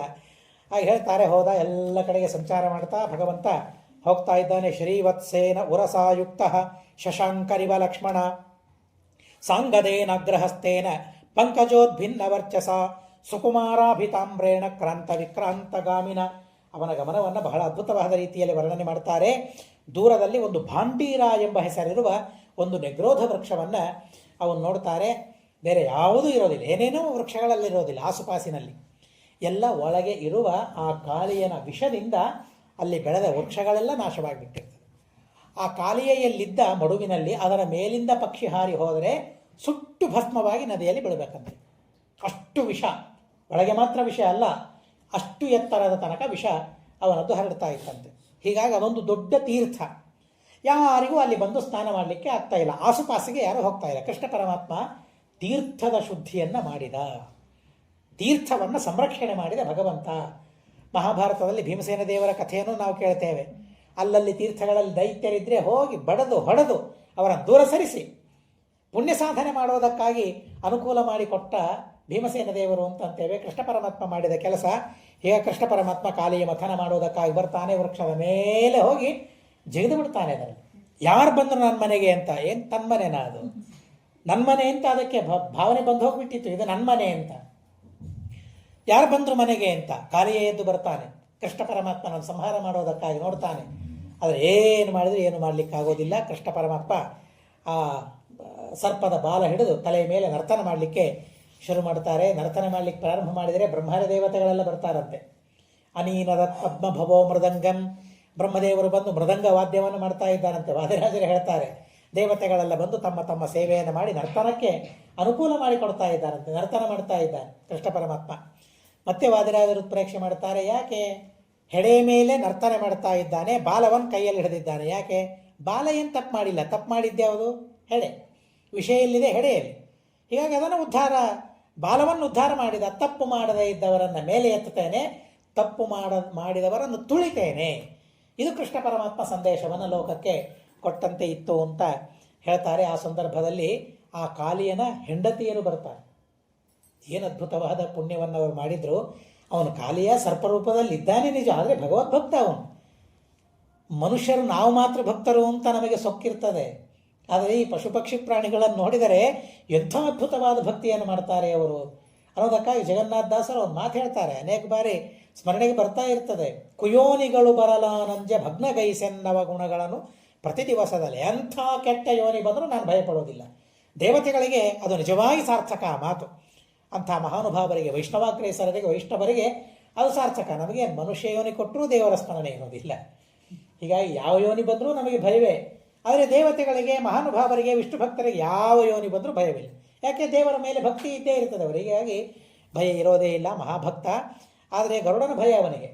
ಹೀಗಾಗಿ ಇಲ್ಲಿ ಗರುಡನಿಗೆ ಶಾಪ ಇದೆ, ಇಲ್ಲಿಗೆ ನೀನು ಹೋಗಬಾರದು ಅಂತ ಅನ್ನೋದಕ್ಕಾಗಲಿ ಸುಖವಾಗಿದ್ದಾನೆ, ಸಂಸಾರ ಸಮೇತವಾಗಿ ಸುಖವಾಗಿದ್ದಾನೆ. ನಾಗಪತ್ನಿಯರು ಬರ್ತಾರೆ. ನಾಗಪತ್ನಿಯರು ಬಂದು ಸ್ತೋತ್ರ ಮಾಡ್ತಾರಂತೆ. ಭಾಗವತದಲ್ಲಿ ಬಹಳ ಸುಂದರವಾದ ಸ್ತೋತ್ರ ಇದೆ, ನಾಗಪತ್ನಿಯರು ಮಾಡಿದ ಸ್ತೋತ್ರ. ಪರಮಾತ್ಮ, ನೀನು ನ್ಯಾಯ ಮಾಡಿದ್ದಿ, ಒಳ್ಳೇದು ಮಾಡಿದ್ದಿ, ನೀನು ತಪ್ಪು ಮಾಡಿಲ್ಲ. ತಪ್ಪು ಮಾಡಿದ್ದು ಇವನು, ನನ್ನ ಗಂಡ ತಪ್ಪು ಮಾಡಿದ್ದಾನೆ. ತಪ್ಪು ಮಾಡಿದವರನ್ನು ಶಿಕ್ಷೆ ಮಾಡೋದಕ್ಕಾಗೇನೆ ನೀನು ಅವತಾರ ತಾಳಿದ್ದೆ. ನಿನಗೆ ತಪ್ಪು ಮಾಡಿದರೆ ಮಕ್ಕಳು ಬೇರೆಯಾಗುವುದಿಲ್ಲ, ಶತ್ರುಗಳು ಬೇರೆ ಅಲ್ಲ. ಒಳ್ಳೆಯದು ಮಾಡಿದರೆ ಶತ್ರುಗಳನ್ನು ಅನುಗ್ರಹ ಮಾಡ್ತೀವಿ, ತಪ್ಪು ಮಾಡಿದರೆ ಮಕ್ಕಳನ್ನು ಶಿಕ್ಷೆ ಮಾಡ್ತೀವಿ. ಅಂಥ ಅತ್ಯದ್ಭುತವಾದ ಸಾಮರ್ಥ್ಯ ನಿನ್ನದು. ನಿನ್ನ ಸಿಟ್ಟು ಏನಿದೆ ಅಲ್ಲ, ಅದು ನಮಗೆ ಅನುಗ್ರಹ ಅಂತ ಹೇಳ್ತಾರೆ. ಕ್ರೋಧೋಪಿ ಅನುಗ್ರಹ ಅಂತ ಆ ಕಾಲಿಯನ ಪತ್ನಿಯರು ಸ್ತೋತ್ರ ಮಾಡ್ತಾರೆ. ಶ್ರೀಮದಾಚಾರ್ಯರು ಅಲ್ಲಿ ನಿರ್ಣಯವನ್ನು ಕೊಡ್ತಾರೆ. ದಂಡೋ ಹಿ ಭಗವಚ್ಚೀರ್ಣ ಮಮೈಷೋನುಗ್ರಹ ಕೃತಃ ಇತಿ ಚಿಂತಯತಾಂ ನಿತ್ಯಂ ಶುಭಕಾರಿ ಭವತ್ಯಲಂ. ಭಗವಂತ ಶಿಕ್ಷೆ ಕೊಟ್ಟರೆ, ಭಗವಂತ ದಂಡನ ಮಾಡಿದರೆ ಅದು ಅನುಗ್ರಹ ಅಂತ ಯಾರು ಭಾವಿಸ್ತಾರಲ್ಲ, ಮಮೈಷೋನುಗ್ರಹ ಕೃತಃ, ನನಗೆ ಅನುಗ್ರಹ ಮಾಡಿದ ಅಂತ ಯಾರು ಭಾವಿಸ್ತಾರಲ್ಲ, ಅವರನ್ನು ದೇವರು ಉದ್ಧಾರ ಮಾಡ್ತಾನೆ ಅಂತ ಹೇಳ್ತಾರೆ. ಹೀಗಾಗಿ ಆ ನಾಗಪತ್ನಿಯರಿಗೆ ಆ ತರಹದ ಅತ್ಯದ್ಭುತವಾದ ಭಾವನೆ ಇತ್ತು ಅಂತ ಹೇಳ್ತಾರೆ. ನಾಕಪೃಷ್ಠಂ ಅವರು ಹೇಳ್ತಾರೆ, ನಾಗಪತ್ನಿಯರು ಹೇಳ್ತಾರೆ, ನಮಗೇನು ಬೇಕು? ನಾಕಪೃಷ್ಠಂ, ನಮಗೆ ಸ್ವರ್ಗ ಬೇಡ, ಸ್ವರ್ಗ ಬೇಡ ನಮಗೆ. ದಚ ಪಾರಮೇಷ್ಠ್ಯಂ, ಪಾರಮೇಷ್ಠ್ಯವು ಬ್ರಹ್ಮ ಪದವಿಯೂ ನಮಗೆ ಬೇಡ ಅಂತ ಹೇಳ್ತಾರೆ. ನ ಯೋಗ ಸಿದ್ಧಿ, ಯೋಗದ ಸಿದ್ಧಿಗಳು, ಅಣಿಮಾದಿ ಸಿದ್ಧಿಗಳು ನಮಗೆ ಬೇಡ. ಅಪುನರ್ಭವಂಬ, ಮೋಕ್ಷವೂ ನಮಗೆ ಬೇಡ. ಹಾಗಾದ್ರೆ ಏನು ಬೇಕು ಅಂತಂದರೆ ನಿಮ್ಮ ಪಾದದ ಸಂಪರ್ಕ, ನಿಮ್ಮ ಪಾದದ ಧೂಳಿನ ಸಂಪರ್ಕ ಬೇಕು ಅಂತ ಹೇಳ್ತಾರೆ. ನಮ್ಮ ಯಜಮಾನರು ಯಾವ ಜನ್ಮದಲ್ಲಿ ಪುಣ್ಯ ಮಾಡಿದ್ದಾರೆ ಗೊತ್ತಿಲ್ಲ. ನಾಗಪತ್ನಿಯರು ಹೇಳ್ತಾರೆ ಯಾವ ಜನ್ಮದಲ್ಲಿ ಪುಣ್ಯ ಮಾಡಿದ್ದಾರೆ ಗೊತ್ತಿಲ್ಲ, ನಿಮ್ಮ ಪಾದ ಧೂಳಿಯ ಸಂಪರ್ಕ ಆಗುವ ಅಧಿಕಾರವನ್ನು ಈ ಜನ್ಮದಲ್ಲಿ ಪಡೆದಿದ್ದಾರೆ ನನ್ನ ಕಾಲಿಯ ನಮ್ಮ ಯಜಮಾನ ಅಂತ ಹೇಳಿ ಸ್ತೋತ್ರ ಮಾಡ್ತಾರೆ. ಸ್ತೋತ್ರ ಮಾಡಿದಾಗ ಪರಮಾತ್ಮ ಹೇಳ್ತಾನೆ, ಕೃಷ್ಣ ಹೇಳ್ತಾನೆ, ಗರುಡನ ಭಯದಿಂದ ನೀನು ಇಲ್ಲಿದ್ದೀಯಲ್ಲ, ಆದರೆ ನೀನಿಲ್ಲಿರೋದರಿಂದ ಪ್ರಾಣಿಗಳಿಗೆ ತೊಂದರೆ ಆಗ್ತಾ ಇದೆ, ಆಗಬಾರ್ದು. ನಮ್ಮಿಂದ ಯಾವ ಪ್ರಾಣಿಗಳಿಗೂ ತೊಂದರೆ ಆಗಬಾರದು. ದೇವರು ಆ ರೀತಿಯಾಗಿ ಶಿಕ್ಷೆ ಕೊಡ್ತಾನೆ, ಆ ರೀತಿಯಾಗಿ ಸಂದೇಶವನ್ನು ಕೊಡ್ತಾನೆ.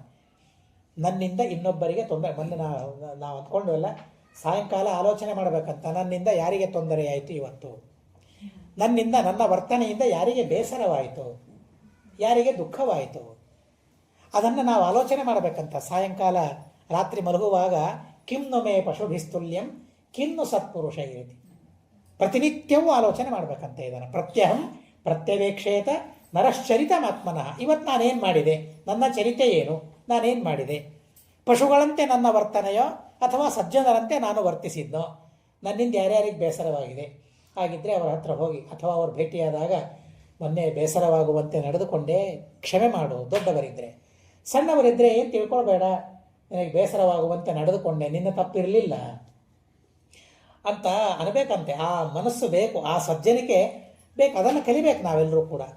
ಹಾಗೆ ಅವನಿಗೆ ಹೇಳ್ತಾನೆ, ನಿನ್ನಿಂದ ತೊಂದರೆ ಆಗ್ತಾ ಇದೆ, ಹೀಗಾಗಿ ನೀನಿಲ್ಲಿ ಇರಬಾರದು, ಸಮುದ್ರಕ್ಕೆ ಹೋಗು. ಸಮುದ್ರಕ್ಕೆ ಹೋದರೆ ಗರುಡ ಇಲ್ಲ, ಭಯ ಇಲ್ಲ, ಯಾರ್ಯಾರು ಬರೋದಿಲ್ಲ. ನಿನ್ನ ಹೆಡೆಯ ಮೇಲೆ ನನ್ನ ಹೆಜ್ಜೆಯ ಗುರುತಿದೆ, ಗರುಡನ ಅಲ್ಲ ಗರುಡನ ಅಪ್ಪ ಬರೋದಿಲ್ಲ ಅಂತ ಹೇಳಿದರು. ಹೀಗಾಗಿ ಅದನ್ನು ಆ ವಿಶ್ವಾಸ, ಆ ಭರವಸೆ, ಹೀಗಾಗಿ ಭಯವಿಲ್ಲದೆ ಆ ಕಾಲಿಯನಾಗ ಆ ಯಮುನಾ ನದಿಯನ್ನು ಬಿಟ್ಟು ತಾನು ಸಮುದ್ರಕ್ಕೆ ಹೋದ. ಹೀಗೆ ಆ ಪರಿಸರವನ್ನು ಉದ್ಧಾರ ಮಾಡಿದ, ತೀರ್ಥವನ್ನು ಉದ್ಧಾರ ಮಾಡಿದ. ಸುತೀರ್ಥಾಂ ಸುವಾದು ಸಲಿಲಾಂ ಹರದಿನೀಂ ವೇಗಗಾಮಿನೀಂ, ಅದನ್ನು ಮತ್ತೆ ಮೊದಲಿನಂತೆ ಮಾಡಿ ಎಲ್ಲರೂ ಸಂತೋಷದಿಂದ ಅಲ್ಲಿ ಬಂದು ಸ್ನಾನ ಮಾಡುವಂತೆ ಭಗವಂತ ಮಾಡಿದ ಅಂತ ಹೇಳಿ ಕಾಲಿಯ ದಮನದ ಕಥೆಯನ್ನು ಹೇಳ್ತಾರೆ. ಧೇನುಕಾಸುರ ಸಂಹಾರ, ಪ್ರಲಂಬಾಸುರ ಸಂಹಾರ ಇತ್ಯಾದಿಯನ್ನೆಲ್ಲ ಮಾಡ್ತಾನೆ. ಗೋವರ್ಧನೋದ್ಧಾರವನ್ನು ಪರಮಾತ್ಮ ಮಾಡ್ತಾನೆ. ಪರಮಾತ್ಮ ಗೋವರ್ಧನವನ್ನು ಉದ್ಧಾರ ಮಾಡಿದೆ. ಯಾಕೆ? ಧೋ ಮಳೆ ಶುರು ಮಾಡಿಸ್ಲಿಕ್ಕೆ ಇಂದ್ರ ಮಳೆ ಹಾಕಿದೆ. ಯಾಕೆ? ಅಲ್ಲಿಯ ತನಕ ಗೋಪಾಲಕರೆಲ್ಲರೂ ಕೂಡ ಇಂದ್ರೋತ್ಸವವನ್ನು ಮಾಡ್ತಾ ಇದ್ರಂತೆ. ಪ್ರತಿ ವರ್ಷ ಇಂದ್ರೋತ್ಸವ ಮಾಡ್ತಾ ಇದ್ರು. ಶುರುವಾಗಲಿಕ್ಕೆ ಆಗಿತ್ತು. ಆ ವರ್ಷದ ಇಂದ್ರೋತ್ಸವವನ್ನು ಮಾಡಲಿಕ್ಕೆ ಎಲ್ಲರೂ ತಯಾರಿ ಮಾಡಿಕೊಳ್ತಾ ಇದ್ರು. ಕೃಷ್ಣ ಹೋದ, ಏನು ಮಾಡ್ತಾ ಇದ್ದೀರಿ ಅಂತ ಕೇಳಿದ. ಒಬ್ಬ ವೃದ್ಧ ಹೇಳಿದ, ಹೌದಲ್ಲ, ನಿನ್ಗೆ ಗೊತ್ತಿಲ್ಲಲ್ಲ, ನಿನಗೆ ಹೇಳ್ತೇನೆ ಬಾ ಅಂತ ಹೇಳಿ ಕೂಡಿಸ್ಕೊಂಡು, ಇದು ಇಂದ್ರೋತ್ಸವ, ನಮಗೆ ಇಂದ್ರ ಮಳೆ ಕೊಡ್ತಾನೆ, ಇಂದ್ರನಿಂದ ಮಳೆ ನಮಗೆ ಸಿಗ್ತದೆ ಅಂತ ಅನ್ನೋದಕ್ಕಾಗಿ ಆ ಇಂದ್ರನ ಪೂಜೆಯನ್ನು ನಾವು ಪ್ರತಿ ವರ್ಷ ಮಾಡ್ತೇವೆ, ಅಂಥ ಜಾತ್ರೆ ಉತ್ಸವವನ್ನು ನಾವು ಮಾಡ್ತಾ ಇದ್ದೇವೆ ಅಂತಂದಾಗ ಅವನಂತಾನೆ, ಇಂದ್ರ ಮಳೆ ಕೊಡ್ತಾನೆ ನಿಜ, ದೇವತೆಗಳು ಪೂಜೆ ಮಾಡಲಿ. ಇಂದ್ರ ಯಾರಿಗೆ ಒಡೆಯ? ದೇವತೆಗಳಿಗೆ ಒಡೆಯ. ಆದರೆ ನಮಗೆ ಯಾರು ಒಡೆಯ? ನಮಗೆ ದೇವತೆ ಯಾರು? ಆಕಳು ನಮಗೆ ದೇವತೆ. ಹೀಗಾಗಿ ನಮಗೆ ನೇಗಿಲು ನಮಗೆ ದೇವತೆ. ಹೀಗಾಗಿ ಅದರ ಪೂಜೆ ಮಾಡೋ ಪರ್ವತ ನಮಗೆ ದೇವತೆ. ಆ ಪರ್ವತಗಳಿಂದ ನಮಗೆಲ್ಲ ಸಿಗೋದು. ಇವತ್ತಿನಿಂದ ಇಂದ್ರೋತ್ಸವ ಇಲ್ಲ, ಗಿರಿ ಉತ್ಸವ ಅಂತ ಹೇಳಿದ, ಪರ್ವತೋತ್ಸವ ಅಂತ ಹೇಳಿದ. ಕೃಷ್ಣನ ಪ್ರಭಾವ ಏನು ಅಂತ ಗೊತ್ತಾಗಿತ್ತು ಎಲ್ಲರಿಗೂ. ಆಗಾಗಲೇ ಗೋಕುಲ ಬಿಡೋಣ, ಬೇರೆ ಕಡೆಗೆ ಹೋಗೋಣ ಕೇಳಿರಲಿಲ್ಲ, ಉರ್ಕ ಬಂದಿತ್ತು. ಈಗ ಕೇಳಲಿಲ್ಲ ಅಂತಂದರೆ ಮತ್ತೆ ಹುಲಿ ಸಿಂಹ ಎಲ್ಲಿ ಬರ್ತವೋ ಏನೋ, ಬೇಡ ಮಹಾರಾಯ ನೀ ಹೇಳಿದಂಗೆ ಕೇಳೋಣ ಅಂತ ಹೇಳಿ ಪರ್ವತೋತ್ಸವವನ್ನು ಮಾಡಲಿಕ್ಕೆ ಶುರು ಮಾಡಿದೆ. ನೈವೇದ್ಯ ಇಟ್ಟಾಗ ಕೃಷ್ಣ ಪರಮಾತ್ಮನೇ ಪರ್ವತ ರೂಪದಿಂದ ನೈವೇದ್ಯವನ್ನು ಸ್ವೀಕಾರ ಮಾಡ್ತಾನಂತೆ. ಇಂದ್ರನಿಗೆ ಸಹನೆ ಮಾಡಲಿಕ್ಕಾಗಲಿಲ್ಲ. ನೋಡ್ರಿ, ಎಂಥ ದೊಡ್ಡ ದೇವತೆ ಇಂದ್ರ, ಎಂಥ ಅಪರೋಕ್ಷ ಜ್ಞಾನಿ. ಆದರೆ ಆ ಕಾಲದಲ್ಲಿ ಕೃಷ್ಣ ಪರಮಾತ್ಮ ಸರ್ವೋತ್ತಮ ಅಂತನ್ನೋ ಭಾವನೆ, ಆ ಜ್ಞಾನ ಇರಲಿಲ್ಲ. ಹೀಗಾಗಿ ವಿರೋಧ ಮಾಡಿದ. ಇಂದ್ರ ಕೃಷ್ಣನ ಜೊತೆಗೆ ವಿರೋಧ ಮಾಡಿದ. ಹೀಗೆ ವಿರೋಧ ಮಾಡಿದ ಅಂತ ಕತೆ ಕೇಳಿದ ಕೂಡಲೇ ನಾವ್ಯಾರಾದರೂ ಆಕ್ಷೇಪ ಮಾಡ್ತೀವ? ಇವನೇ ನೀವು ಹುಚ್ಚ, ಇಂದ್ರ ಕೃಷ್ಣನ ವಿರೋಧ ಮಾಡಿದ ಅಂತ ಹೇಳ್ತಾ ಇದ್ದಾರೆ, ತಪ್ಪು ಹೇಳ್ತಾ ಇದ್ದಾರೆ ಅನ್ನೋದಿಲ್ಲ. ನಾನು ಈ ಮಾತನ್ನು ಮೊನ್ನೆ ಮತ್ತೊಂದು ಬಾರಿ ಹೇಳಿದ್ದೇನೆ. ಆದರೆ ಯಾರಾದರೂ ನಮ್ಮ ಕಣ್ಣಿಗೆ ಕಾಣಿಸಿದುವ ಅಥವಾ ಯಾವ ಮಹಿತಾತ್ಮರಿದ್ದಾರೆ ಅವ್ರು ಹೀಗೆ ಮಾಡಿದರು ಅಂತ ಹಾಗೆ ಹೇಗೆ ಅಂತೀರಿ ನೀವು? ಅವರೇ ತಪ್ಪು ಮಾಡ್ಲಿಕ್ಕೆ ಸಾಧ್ಯ ಇದೆ? ತಪ್ಪು ಯಾರು ಮಾಡಬಾರ್ದೇನೋ? ರುದ್ರದೇವರು ತಪ್ಪು ಮಾಡ್ತಾರೆ. ಆ ಭಾವನೆ ನಮ್ಮ ತಲೆಯಲ್ಲಿ ಇರೋದಿಲ್ಲ, ಹೋಗೇ ಬಿಡ್ತದೆ. ಅದು ಯಾರ್ಯಾರೂ ತಪ್ಪು ಮಾಡೋದಿಲ್ಲ ಅಂತ ನಮ್ಮ ಭಾವ. ಹಾಗಾದರೆ ನಮ್ಮ ದೃಷ್ಟಿಯಲ್ಲಿ ಏನು? ಎಲ್ಲರೂ ಒಂದೇ, ಯಾರೂ ತಪ್ಪು ಮಾಡೋದಿಲ್ಲ ಅಂತ ನಾವೊಂದು ಬಿಟ್ಟರೆ ಅದರ ಅಭಿಪ್ರಾಯ ಏನು? ಬ್ರಹ್ಮದೇವರು ಒಂದೇ, ನಾನು ಒಂದೇ ಅಂತ ಹೇಳ್ಕೊಂಡ ಹಾಗಿಲ್ಲ. ಅವರವರು ಮಾಡಿದ ತಪ್ಪುಗಳನ್ನು ಒಪ್ತೇವೆ, ಪುರಾಣಗಳಲ್ಲಿ ಬಂದದ್ದನ್ನು ಹೇಳ್ತೇವೆ, ಕೇಳ್ತೇವೆ, ಸಂತೋಷ ಪಡ್ತೇವೆ. ಆದರೆ ಯಾರೋ ಒಬ್ಬರು ಮಹಾನುಭಾವರು ಇಂಥ ತಪ್ಪನ್ನು ಮಾಡಿದರು ಅಂತ ಹೇಳಿದ ಕೂಡಲೇ ನೀವು ಹೇಗೆ ಹೇಳಿದ್ರಿ, ನೀವು ತಾಮಸರು ಅಂತ ಹೇಳ್ತಾರೆ ಜನ. ಆದರೆ ಎಲ್ಲವನ್ನೂ ಒಪ್ಪಿಕೊಳ್ಳಬೇಕು, ಎಲ್ಲರ ಮೇಲೂ ಗೌರವ ಇರಬೇಕು ಅಂತ ಅನ್ನೋ ಕಥೆಯನ್ನು ಇವುಗಳಿಂದ ನಾವು ತಿಳಿಬೇಕು. ಇಂದ್ರ ಮೇಘಗಳನ್ನು ಕರೀತಾರೆ, ಸಂವರ್ತಕ ಮೇಘಗಳನ್ನು, ಪ್ರಳಯ ಕಾಲದ ಮೇಘಗಳನ್ನು ಕರೀತಾನೆ. ನೀವು ಹೋಗಬೇಕು, ನಾಶ ಮಾಡಿಬಿಡಬೇಕು ವೃಂದಾವನವನ್ನು ಅಂತ ಹೇಳ್ತಾನೆ. ಅಲ್ಲ, ತಪ್ಪು ಮಾಡಿದ್ದು ಕೃಷ್ಣ, ಆದರೆ ಉಳಿದವರು ಏನು ಮಾಡಿದ್ರು? ಇಂದ್ರನಿಗೆ ಆ ಪರಿಜ್ಞಾನವೂ ಬೇಕಲ್ಲ. ಆದರೆ ಈ ಸಂದರ್ಭದಲ್ಲಿ ಅದಿರಲಿಲ್ಲ. ಅನ್ಮಾತ್ರಕ್ಕೆ ಇಂದ್ರನನ್ನು ಸರ್ವ ಸಣ್ಣವನು ಅಂತ ತಿಳಿದುಬಿಟ್ರೆ ಮಹಾ ಅನರ್ಥ. ಆದರೆ ಆ ಸಂದರ್ಭದಲ್ಲಿ ವಿರೋಧ ಮಾಡಬೇಕು ಅಂತ ಅನ್ನಿಸ್ತು. ಮಳೆ ಸುರಿತಾ ಇದೆ, ಧೋ ಮಳೆ, ದೊಡ್ಡ ಗಾತ್ರದ ಮಳೆ, ಆನೆ ಗಾತ್ರದ ಮಳೆ, ಒಂದೊಂದು ಹನಿ, ಸಣ್ಣ ಪುಟ್ಟ ಹನಿ ಅಲ್ಲ, ಆನೆಗಾತ್ರದ ಮಳೆ ಬೀಳ್ತಾ ಇದೆ. ಕೃಷ್ಣ ಪರಮಾತ್ಮ ನೋಡಿದ, ಹೌದಾ ಮಳೆ ಸುರಿಸ್ತೀಯಾ? ಸುರಿಸಿ, ಎಷ್ಟು ದಿವಸ ಸುರಿಸ್ತೀಯ ಅಂತ ಹೇಳಿ ಗೋವರ್ಧನ ಪರ್ವತವನ್ನು ಭಗವಂತ ಎಡಗೈಯಿಂದ ಎತ್ತಿ ಹಿಡಿದಂತೆ. ಎತ್ತಿ ಹಿಡಿದಾಗ ಎಷ್ಟು ಸುಂದರವಾದ ಮನೆ ಆಯಿತು ಗೊತ್ತಾ? ಅಲ್ಲಿ ಆ ಗೋವರ್ಧನ ಪರ್ವತದ ಕೆಳಗಡೆಗೆ ಆಕಳ ಬಂದವು. ಅಲ್ಲಿ ಅಡಿಗೆ ಮನೆ ಇದೆ, ಅಲ್ಲಿ ಸ್ನಾನ ಮಾಡಲಿಕ್ಕೆ ಬಾವಿಗಳಿವೆ, ಸರೋವರಗಳಿವೆ, ಬಾವಿ ಸ್ನಾನ ಮಾಡಲಿಕ್ಕೆ ಎಲ್ಲ ತರಹದ ವ್ಯವಸ್ಥೆ ಇದೆ. ನಾವು ಕೆಲವು ಅಪಾರ್ಟ್ಮೆಂಟ್ಸ್ ಕೇಳ್ತೀವಲ್ಲ, ಅಲ್ಲಿ ಎಲ್ಲ ಸ್ವಿಮ್ಮಿಂಗ್ ಪೂಲ್ ಇದೆ, ಅಲ್ಲಿ ಆ ತರಹ ಇದೆ, ಈ ಥರ ಇದೆ. ಎಲ್ಲಿ ಅದು? ಕೃಷ್ಣ ಪರಮಾತ್ಮ ಕೈ ಎತ್ತಿದಾಗ, ಕೆಳಗೆ ಕಣ್ಣು ಮಾಡಿದಾಗ ಎಂಥ ಅದ್ಭುತವಾದ ನಗರ ಸಿದ್ಧವಾಯಿತು ಕೆಳಗಡೆಗೆ ಅಂತಂದರೆ, ಅಲ್ಲಿ ಮಾತಾಡ್ಕೊಳ್ತಾ ಇದ್ದಂತೆ, ನಾವು ಇಲ್ಲೇ ಇದ್ಬಿಡೋಣ, ಚೆನ್ನಾಗಿದೆ ಅಲ್ಲ, ಕೃಷ್ಣ ಕೈ ಕೆಳಗಿಳಿಸ್ಬೇಡ, ಇಲ್ಲಿ ಚೆನ್ನಾಗಿದೆ, ವೃಂದಾವನದಕ್ಕಿಂತ ಚೆನ್ನಾಗಿದೆ ಅಂತನ್ನೋ ಹಾಗೆ ದೇವರು ಆ ಪರ್ವತವನ್ನು ಎತ್ತಿ ಅವಕಾಶವನ್ನು ಮಾಡಿಕೊಟ್ಟನಂತೆ. ಏನಿದೆ ಪರ್ವತ ಎತ್ತಿದರೆ ಏನು ಸಿಗುತ್ತದೆ ಅಲ್ಲಿ ನಮಗೆ? ಒಂದು ಕಲ್ಲು ಎತ್ತಿದರೆ ಹುಳಗಳು ಬರ್ತವೆ. ಎಲ್ಲಿಯಾದರೂ ಹೊರಗಡೆಗೆ ಒಂದು ಕಲ್ಲು ಎತ್ತಿದರೆ ಚೇಳುಗಳು, ಕಲ್ಲು ಎತ್ತಿದರೆ ಹುಳಗಳು, ಹಾವುಗಳು ಸಿಗುತ್ತವೆ ನಮಗೆ. ಆದರೆ ಇಲ್ಲಿ ಇರಲಿಕ್ಕೆ ಅವಕಾಶ ಸಿಕ್ತು. 7 ದಿವಸಗಳ ತನಕ ಮಳೆ ಸುರಿಸಿದ. ಈ ಇರಿಸಲು ಬಡಿಯೋದು ಅಂತ ಇರ್ತದೆ, ಮಳೆ ಬರ್ತಾ ಇರ್ತದೆ, ಸಣ್ಣ ಪುಟ್ಟ ಹನಿಗಳು ಸಿಡಿತಾ ಇಲ್ಲ, ಅಲ್ಲಿ ಯಾರಿಗೂ ತೊಂದರೆ ಆಗ್ತಾ ಇಲ್ಲ. ಅಷ್ಟು ಸುಖವಾಗಿ ಇಡೀ ವೃಂದಾವನದ ಜನ ಆ ಪರ್ವತದ ಕೆಳಗೆ ಸುಖವಾಗಿದ್ದಾರೆ. ಕೃಷ್ಣ ಪರಮಾತ್ಮ ಪರ್ವತವನ್ನೆತ್ತಿದೆ. 7 ದಿವಸ ಆಯಿತು. ದಿವಸ ಆದ ಹಾಗೆ ಇಂದ್ರ ಅಂದ್ಕೊಳ್ತಾ ಹೋದ, ಇವನು ಯಾರೋ ಸಾಮಾನ್ಯ ಅಲ್ಲ, ಕೊನೆಗಾಯಿತು ದೇವರು ಅಂತ ತಿಳಿದುಕೊಂಡು ಓಡಿ ಬರ್ತಾನೆ. ಪರಮಾತ್ಮ ಕ್ಷಮೆ ಮಾಡು ಅಂದಾಗ ಪರ್ವತ ಎಲ್ಲರನ್ನು ಹೊರಗೆ ಕಳಿಸಿದ. ಪರ್ವತವನ್ನು ತೆಗೆದು ಎಲ್ಲಿತ್ತೋ ಅಲ್ಲಿಟ್ಟಂತೆ. ಹೇಗಿಟ್ಟ? ಅರ್ಥವೇ ಆಗೋದಿಲ್ಲ. ಒಂದು ಪಾತ್ರೆ ತೆಗೆದು ಅಲ್ಲಿಡ್ಲಿಕ್ಕಾಗೋದಿಲ್ಲ ಇದ್ದಲ್ಲಿ ನಮಗೆ, ಆದರೆ ಪರ್ವತವನ್ನು ತೆಗೆದು ಹಾಗೆ ಇಟ್ಟ ಅಂತ ಹೇಳ್ತಾರೆ. ಹನುಮಂತನ ಕಥೆಯನ್ನು ಕೇಳ್ತೇವೆ, ಇದ್ದಲ್ಲೇನೆ ಎಸ್ದು ಬಿಟ್ಟನಂತೆ ಪರ್ವತ ಗಂಧಮಾದನವನ್ನು. ಪ್ರಾಕ್ 50,000 ಯೋಜನೈ ಪರ್ವತಂತಂ. ಎಸೆದರೆ ಎಲ್ಲಿತ್ತೋ ಹಾಗೇನೆ ಆ ಪರ್ವತ ಹೋಗಿ ಕೂತ್ಕೊಂಡ್ಬಿಡ್ತಂತೆ. ಇಂಚು ವ್ಯತ್ಯಾಸ ಇಲ್ಲ. ನಾವು ಇಂಜಿನಿಯರ್ಸ್ನ ಕರೆದು ಒಂದು ತೆಗೆದು ಹಾಕಪ್ಪ ಅಂತಂದರೆ ಇದು ಹಾಕಿದ್ದಾರೆ ಅಂತ ಗೊತ್ತಾಗ್ತದೆ. ಮತ್ತೆ ನಮಗೆ ಹೊಸದಾಗಿ ಹಾಕ್ಸಿದ್ದೀರಾ ಇದೊಂದೇ ಕಲ್ಲನ್ನು ಅಂತ ಗೊತ್ತಾಗ್ತದೆ. ಆದರೆ ದೇವರ ಹಾಗೆ ಅತ್ಯದ್ಭುತವಾಗಿ ನಿರ್ಮಾಣ ಮಾಡಿದ ಭಗವಂತ ಆ ಪರ್ವತವನ್ನು ಹಾಗೆ ಇಟ್ಟ.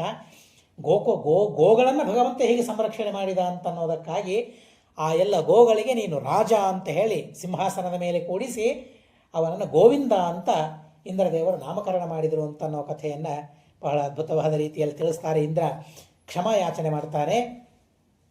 ಕಂಸ ಆಚೆ ಹೋದವರೆಲ್ಲ ಆಚೆ ಹೋಗ್ತಾ ಇದ್ದಾರೆ. ಗೋಕುಲಕ್ಕೆ ಹೋದವರು ಗೋಕುಲದಲ್ಲೇ ಹೋದರು, ವೃಂದಾವನಕ್ಕೆ ಹೋದವ್ರದ್ದು ವೃಂದಾವನ ಆಯಿತು. ಕಂಸ ಯಾರ್ಯಾರನ್ನು ಕಳಿಸ್ತಾ ಇದ್ದಾರೆ ಎಲ್ಲರದ್ದು ಆಲೋಚನೆ ಮಾಡಿದ, ಸಭೆ ಮಾಡಿದ. ಕೃಷ್ಣನನ್ನು ಸಂಹಾರ ಮಾಡೋದು ಹೇಗೆ, ಅದರ ಬಗ್ಗೆ ಚರ್ಚೆಯಲ್ಲಿ ಕೃಷ್ಣನ ಸಂಹಾರ ಹೇಗೆ ಅಂತ ಚರ್ಚೆ. ಎಲ್ಲರೂ ಒಬ್ಬೊಬ್ಬರು ಎದ್ರು, ಒಂದೊಂದು ಹೇಳಿದ್ರು. ಒಬ್ಬ ಎದ್ದ, ನೀವೊಂದು ತಪ್ಪು ಮಾಡ್ತಾ ಇದ್ದೀರಿ ಸ್ವಾಮಿ ಅಂತ ಹೇಳಿದ. ಎದ್ದು ಒಬ್ಬ ದೈತ್ಯ, ಏನು ಮಾಡಿದ್ದೇನೆ ಅಂತ ಅಂದರು.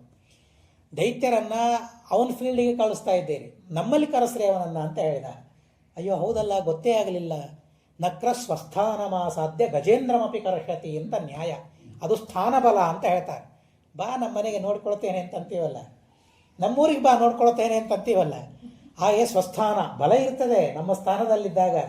ನಿಮ್ಮ ಮನೆಗೆ ಬಂದಾಗ ಆಟ ಆಡಿಸ್ತೀಯಲ್ಲ, ನಿಮ್ಮ ಮನೆಗೆ ಬಂದಾಗ ಜಾಸ್ತಿ ಬಳಸಿದ್ದೀಯಲ್ಲ, ನಮ್ಮ ಮನೆಗೆ ಬಾ ಅಂತಂತೀರಲ್ಲ, ನಮ್ಮ ಮನೆಗೆ ಬರ್ರಿ ಅಂತಂತೀವಲ್ಲ, ಹಾಗೆ ನೀನು ಬರೀ ಅಲ್ಲಿ ಕಳಿಸ್ತಾ ಇದ್ದಿ, ಕಳಿಸೋದಲ್ಲಿ ಇಲ್ಲಿ ಕರೆಸು ಅಂತ ಅಂತಾನೆ. ಹೌದಲ್ಲ, ಇದೇನೋ ಉಪಾಯ ಚೆನ್ನಾಗಿದೆ, ಇಷ್ಟು ದಿವಸ ಯಾರಿಗೆ ಗೊತ್ತಾಗಲಿಲ್ಲ, ಅವನಿಗೆ ಸನ್ಮಾನ ಅವತ್ತಿನ ದಿವಸ ಭಾರಿ ಉಪಾಯ ಹೇಳಿದ ಅಂತ. ಆಯಿತು, ಕರೆಸೋದಾಯಿತು, ಯಾರು ಹೇಳಿದರೆ ಬರ್ತಾನೆ, ಅವನಿಗೂ ಭಯ ಇರ್ತದಲ್ಲ. ಇನ್ನೊಂದು ಸ್ಥಾನಕ್ಕೆ ಕರೆದಾಗ ಅಲ್ಲಿ ನನಗೇನಾಗ್ತದೋ ಭಯ ಇರ್ತದಲ್ಲ, ಯಾಕೆ ಬರ್ತಾನೆ, ಕರೆಯೋರು ಯಾರು, ಕರ್ಕೊಂಬರೋರು ಯಾರು ಅಂತಂದಾಗ ಎಲ್ಲರೂ ಅಕ್ರೂರ ಇದ್ದಾನೆ ಅಂತ ಅಂದರು. ಓಹೋ, ಇದ್ದದ್ದಕ್ಕೆ ಇದಕ್ಕಾದರೂ ಉಪಯೋಗ ಬಿದ್ದವನು ಅಂತ ಅಂದ ಕಂಸ.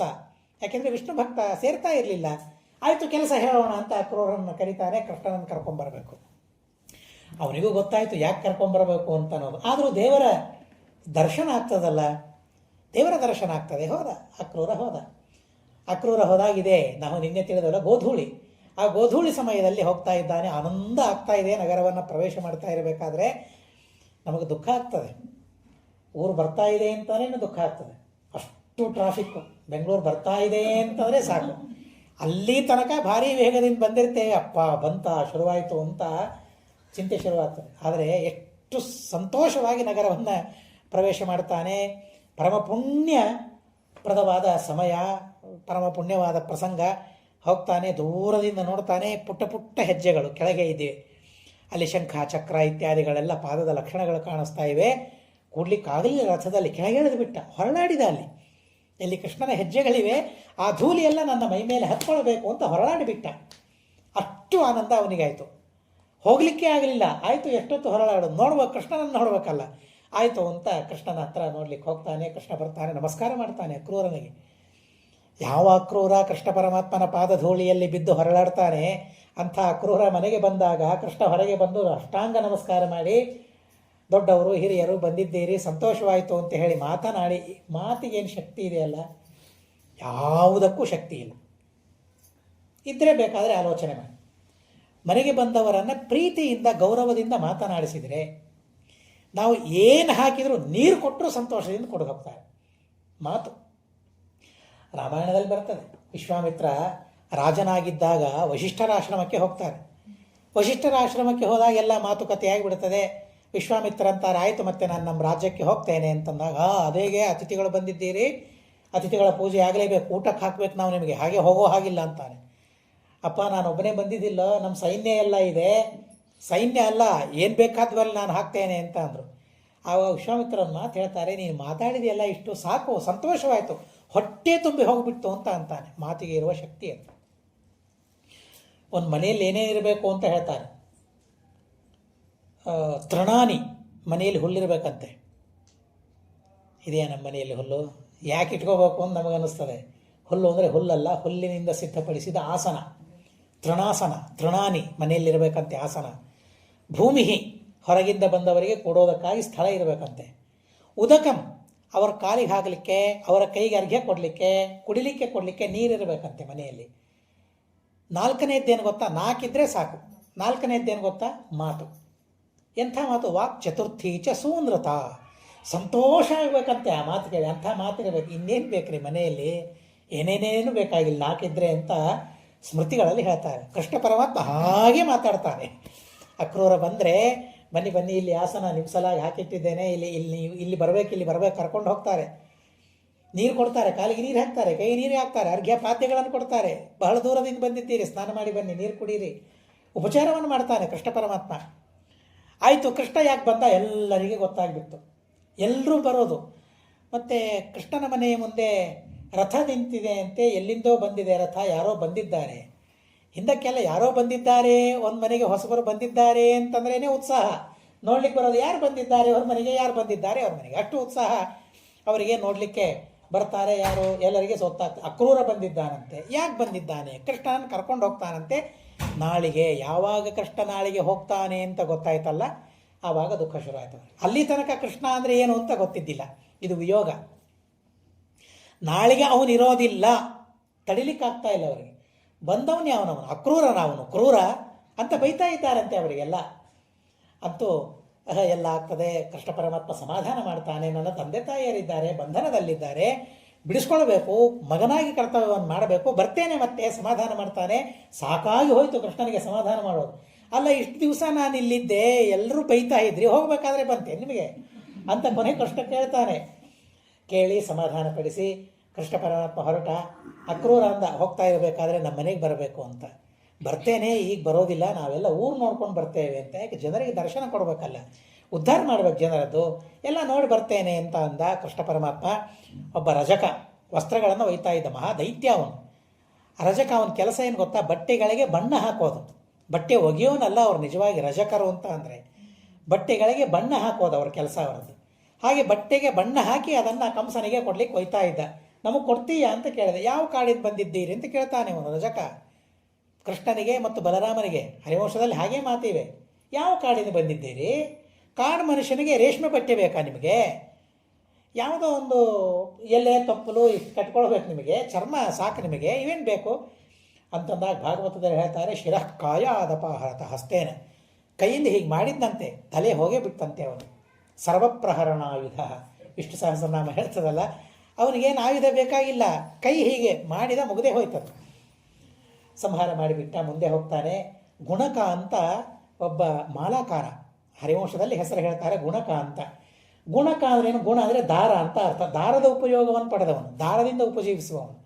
ಅಂದರೆ ಹೂಗಳಿಗೆ ಮಾಲೆ ಕಟ್ಟಿ ದಾರದಿಂದ ಅವುಗಳನ್ನು ಮಾರಿ ಉಪಜೀವನ ಮಾಡೋ ವ್ಯಕ್ತಿ. ಮತ್ತು ನಮಗೇನು ಮಾಲೆ ಕೊಡ್ತೀಯನಪ್ಪ ನೀನು ಅಂತ ಕೇಳಿದ. ಅವನು ಹೊರಗೆ ಬಂದುಬಿಟ್ಟ. ಒಂದು ಸ್ವಾಮಿ ಆ ಆಸನ ಸ್ವಚ್ಛ ಮಾಡಿದ, ಮತ್ತು ಬೇರೆ ಯಾವುದೋ ಎಲೆ ಹಾಕಿದ, ತನ್ನ ಆಸನದ ಮೇಲೆ ಕೂಡಿಸ್ಬಾರದು ಅಂತ. ಸ್ವಾಮಿ ಇದೆಲ್ಲ ನಿಮ್ಮದೇ, ಅಲ್ಲಿ ಕೂತ್ಕೊಂಡ್ಬಿಡಿ, ಏನು ಬೇಕಾದಂತ ತೆಗೆದುಕೊಂಡ್ಬಿಡಿ ಅಂತ ಅಂದ. ಭಗವಂತ ಅಲ್ಲಿದ್ದ ಮಾಲೆಗಳನ್ನು ತೆಗೆದುಕೊಂಡ, ತಾನು ಹಾಕ್ಕೊಂಡ, ಬಲರಾಮನಿಗೆ ಕೊಟ್ಟ, ತನ್ನ ಭಕ್ತರಿಗೆ ಕೊಟ್ಟ, ಅವನ ತಲೆ ಮೇಲೆ ಕೈ ಇಟ್ಟ ಆಶೀರ್ವಾದ ಮಾಡಿದ. ಧನ್ಯ ಧನ್ಯ ಅಂತ ಅಂದ್ಬಿಟ್ಟ ಅವನು. ಹಾಗೆ ಗುಣಗನ ಉದ್ಧಾರವನ್ನು ಮಾಡಿದ. ಮುಂದೆ ಹೋಗ್ತಾ ಇದ್ದಾನೆ. ಕುಬ್ಜೆ ಅಷ್ಟಾವಕ್ರ, ಹೀಗೆ ನಿಲ್ಲಿಕ್ಕಾಗ್ತಾ ಇಲ್ಲ, ತಲೆ ಮೇಲೆತ್ಲಿಕ್ಕಾಗೋದಿಲ್ಲ, ಅಷ್ಟಾವಕ್ರ ಇದ್ದಾಳೆ. ಗಂಧ ಒಯ್ತಾ ಇದ್ದಾಳೆ, ಕಂಸನಿಗೆ ಗಂಧ ಒಯ್ತಾ ಇದ್ದಾಳೆ. ಏನು ಪ್ರಾರಬ್ಧ ಇತ್ತು ನೋಡಿ, ದುಷ್ಟ ಪ್ರಾರಬ್ಧ, ಪಾಪ ಪ್ರಾರಬ್ಧ. ಹಿಂದಿನ ಜನ್ಮದಲ್ಲಿ ಅವಳು ವೇಶ್ಯೆಯಾಗಿದ್ದು ಅಂತ ಹೇಳ್ತಾಳೆ. ಭಾಗವತದ 11ನೇ ಸ್ಕಂಧದಲ್ಲಿ ಬರ್ತದೆ, ವೇಶ್ಯೆಯಾಗಿದ್ಲು ಅವಳು. ಪುರುಷರಿಗಾಗಿ ಕಾಯ್ತಾ ಇದ್ಲು, ಆದರೆ ಯಾವ ಪುರುಷರೂ ಬರಲಿಲ್ಲ. ಕೊನೆಗೆ ಅಂದ್ಕೊಂಡ್ಲು, ಈ ಕಾಯೋದೇನಿದೆ ದೇವರಿಗಾಗಿ ಕಾಯ್ದು ಬಿಟ್ಟಿದ್ರೆ ಉದ್ಧಾರ ಆಗ್ತಾ ಇತ್ತು ಅಂತ ಅಂದ್ಕೊಂಡ್ಲು. ಆ ಪರಪುರುಷರಾಗಿ ಕಾಯ್ತಾ ಇದ್ಲಲ್ಲ, ಅದು ಅವಳು ಮಾಡಿದ ತಪ್ಪು. ಯಾಕೆ ಕುಬ್ಜೆಯಾಗಿ ಕಂಸನಿಗೆ, ಒಬ್ಬ ಪಾಪಿಗೆ ಗಂಧ ಒಯ್ಯುವ ಪಾಪ ಪ್ರಾರಬ್ಧ ದುಃಖವನ್ನು ಅವಳು ಅನುಭವಿಸ್ತಾ ಇದ್ಲು. ಒಯ್ತಾ ಇದ್ದಾಳೆ. ಸುಗಂಧ ಭರಿತವಾದ ಗಂಧ. ನನಗೆ ಕೊಡ್ತೀಯ ಅದನ್ನು ಅಂತ ಕೇಳಿದ್ದು. ಎಲ್ಲೋ ಈ ಶಬ್ದ ಕೇಳಿದ್ದೇನೆ ಅಂತ ಅನ್ನಿಸ್ತು. ತಲೆ ಮೇಲೆತ್ತಿ ನೋಡ್ಲಿಕ್ಕಾಗಲಿಲ್ಲ ಅವಳಿಗೆ. ಎಷ್ಟು ಮಧುರವಾದ ಶಬ್ದ ಅಲ್ಲ. ನಿನಗಲ್ಲದೆ ಇನ್ಯಾರಿಗೆ ಇಷ್ಟು ದಿವಸ ಕಾಯ್ತಾ ಇದ್ದೇನೆ, ತಗೋ ಅಂತ ಗಂಧವನ್ನು ಕೊಟ್ಟರೆ ಆ ಗಂಧವನ್ನು ಲೇಪನ ಮಾಡಿಕೊಂಡ. ಅವಳ ಕಾಲಿನ ಮೇಲೆ ಕಾಲಿಟ್ಟು ಹೀಗೆ ಹಿಡಿದು ಎಬ್ಬಿಸಿ ಬಿಡ್ತಾನೆ. ಸ್ಫುರದ್ರೂಪಿಯಾಗಿ ಸಿದ್ಧರಾಗ್ತಾನೆ. ನನ್ನ ಮನೆಗೆ ಬಾ ಸ್ವಾಮಿ, ಉದ್ಧಾರ ಮಾಡು ಅಂತಂದಾಗ, ಬರ್ತೇನೆ, ಕಾಲದಲ್ಲಿ ಬರ್ತೇನೆ, ಹೀಗಲ್ಲ ಅಂತ ಹೇಳಿ ಕೃಷ್ಣ ಪರಮಾತ್ಮ ಅವಳನ್ನು ಉದ್ಧಾರ ಮಾಡ್ತಾನೆ. ಮುಂದೆ ಅವಳನ್ನು ವಿವಾಹವಾಗ್ತಾನೆ ಕೃಷ್ಣ ಪರಮಾತ್ಮ. ಅವಳಲ್ಲಿ ವಿಶೋಕ, ಕೃಷ್ಣ ಪರಮಾತ್ಮನಿಗೆ ಅವಳಲ್ಲಿ ವಿಶೋಕ ಅಂತ ಮಗ ಆಗ್ತಾನೆ. ಆ ವಿಶೋಕ ಯಾರು ಗೊತ್ತಾ? ಭೀಮಸೇನ ದೇವರ ಸಾರಥಿಯವರು. ಕೃಷ್ಣ ಪರಮಾತ್ಮ ನನ್ನ ಮಗ ಅಂತ ಅನ್ನಲಿಲ್ಲ, ಭೀಮಸೇನ ದೇವರಿಗೆ ಡ್ರೈವರ್ ಆಗಬೇಕು ನೀನು ಅಂತ ಹೇಳಿದ. ಆ ಪೋಸ್ಟು ಆ ವಿಶೋಕನಿಗೆ ಅಂಥ ಪೋಸ್ಟನ್ನು ಕೊಟ್ಟ. ಆ ಭೀಮನಿಗೆ ನೀನು ಸಾರಥಿ ಆದರೆ ನೀನು ಸಾಯೋದಿಲ್ಲ, ನಾನು ಅರ್ಜುನನಿಗೆ ಸಾರಥಿ ಆದರೆ ಅರ್ಜುನ ಸಾಯೋದಿಲ್ಲ. ಹೀಗಾಗಿ ಹಾಗೆ ವ್ಯವಸ್ಥೆ ಮಾಡಬೇಕಾಗಿದೆ. ಕೃಷ್ಣ ಹಾಗೆ ಮಾಡಿದ. ಧನುರ್ಭಂಗವನ್ನು ಮಾಡ್ತಾನೆ ಹೋಗಿ. ಆಮೇಲೆ ಕುವಲಯಾಪೀಡವನ್ನು ಸಂಹಾರ ಮಾಡ್ತಾನೆ. ಭಾಗವತದಲ್ಲಿ ಇಷ್ಟು ಚೆನ್ನಾಗಿ ಆ ಫೈಟಿಂಗ್ ಇದೆಯಲ್ಲ, ಯುದ್ಧ. ಕುವಲಯಾಪೀಡ ಮತ್ತು ಆನೆ ಕೃಷ್ಣ ಪರಮಾತ್ಮ ಅವರಿಬ್ಬರ ಮಧ್ಯೆ ಬಹಳ ಸುಂದರವಾದ ಯುದ್ಧ ಇದೆ, ಬಹಳ ಅದ್ಭುತವಾದ ಯುದ್ಧ ಇದೆ. ಸೊಂಡಲಲ್ಲಿ ಹೀಗೆ ಹಿಡಿಬೇಕು ಅಂತ ಅದು ಹೋಗ್ತದೆ, ಸಣ್ಣ ರೂಪ ತೆಗೆದುಕೊಂಡು 4 ಕಾಳುಗಳ ಮಧ್ಯದಲ್ಲಿ ಹೋಗ್ಬಿಡ್ತಾನಂತೆ ಕೃಷ್ಣ. ಬಹಳ ಅದ್ಭುತವಾದ ರೀತಿಯಲ್ಲಿ ಯುದ್ಧ ಇದೆ. ಅಂತೂ ಅದರ ಹಲ್ಲನ್ನೇ ಕಿತ್ತಿ ಅದರಿಂದ ಸಂಹಾರ ಮಾಡಿಬಿಡ್ತಾನೆ. ಮಾವುತನನ್ನು ಸಂಹಾರ ಮಾಡಿದ. ಮುಂದೆ ಹೋಗ್ತಾರೆ. ಚಾಣೂರ, ಮುಷ್ಟಿಕ, ಬಲರಾಮ, ಕೃಷ್ಣ ಸಂಹಾರ ಮಾಡಿದ್ರು. ಮಂಚದ ಮೇಲೆ ಕೂತಿದ್ದಂತೆ ಮಾವ ಕಂಸ ಎಳ್ಕೊಂಡು ಬಂದಂತೆ. ಮಂಚಸ್ಥಂ ಮಾತುಲಂ ಕಂಸಂ ಮೂರ್ಧನಿ ಸಂಘರ್ಷ್ಯ ಮಾಧವ ನಿಪಾತ್ಯ ನಿಷ್ಪಿಪೇಶೋಚ್ಚೈ ಧರಣ್ಯಾಂ ಸಮಮಾರ. ತಲೆ ಮೇಲೆ ಕಾಲಿಡ್ತಾನೆ, ಸಂಹಾರ ಮಾಡಿಬಿಡ್ತಾನೆ ಕಂಸನನ್ನು ಪರಮಾತ್ಮ. ತಂದೆ ತಾಯಿಗಳ ಹೊತ್ತರೆ ಸಾಷ್ಟಾಂಗ ನಮಸ್ಕಾರ ಮಾಡ್ತಾನೆ.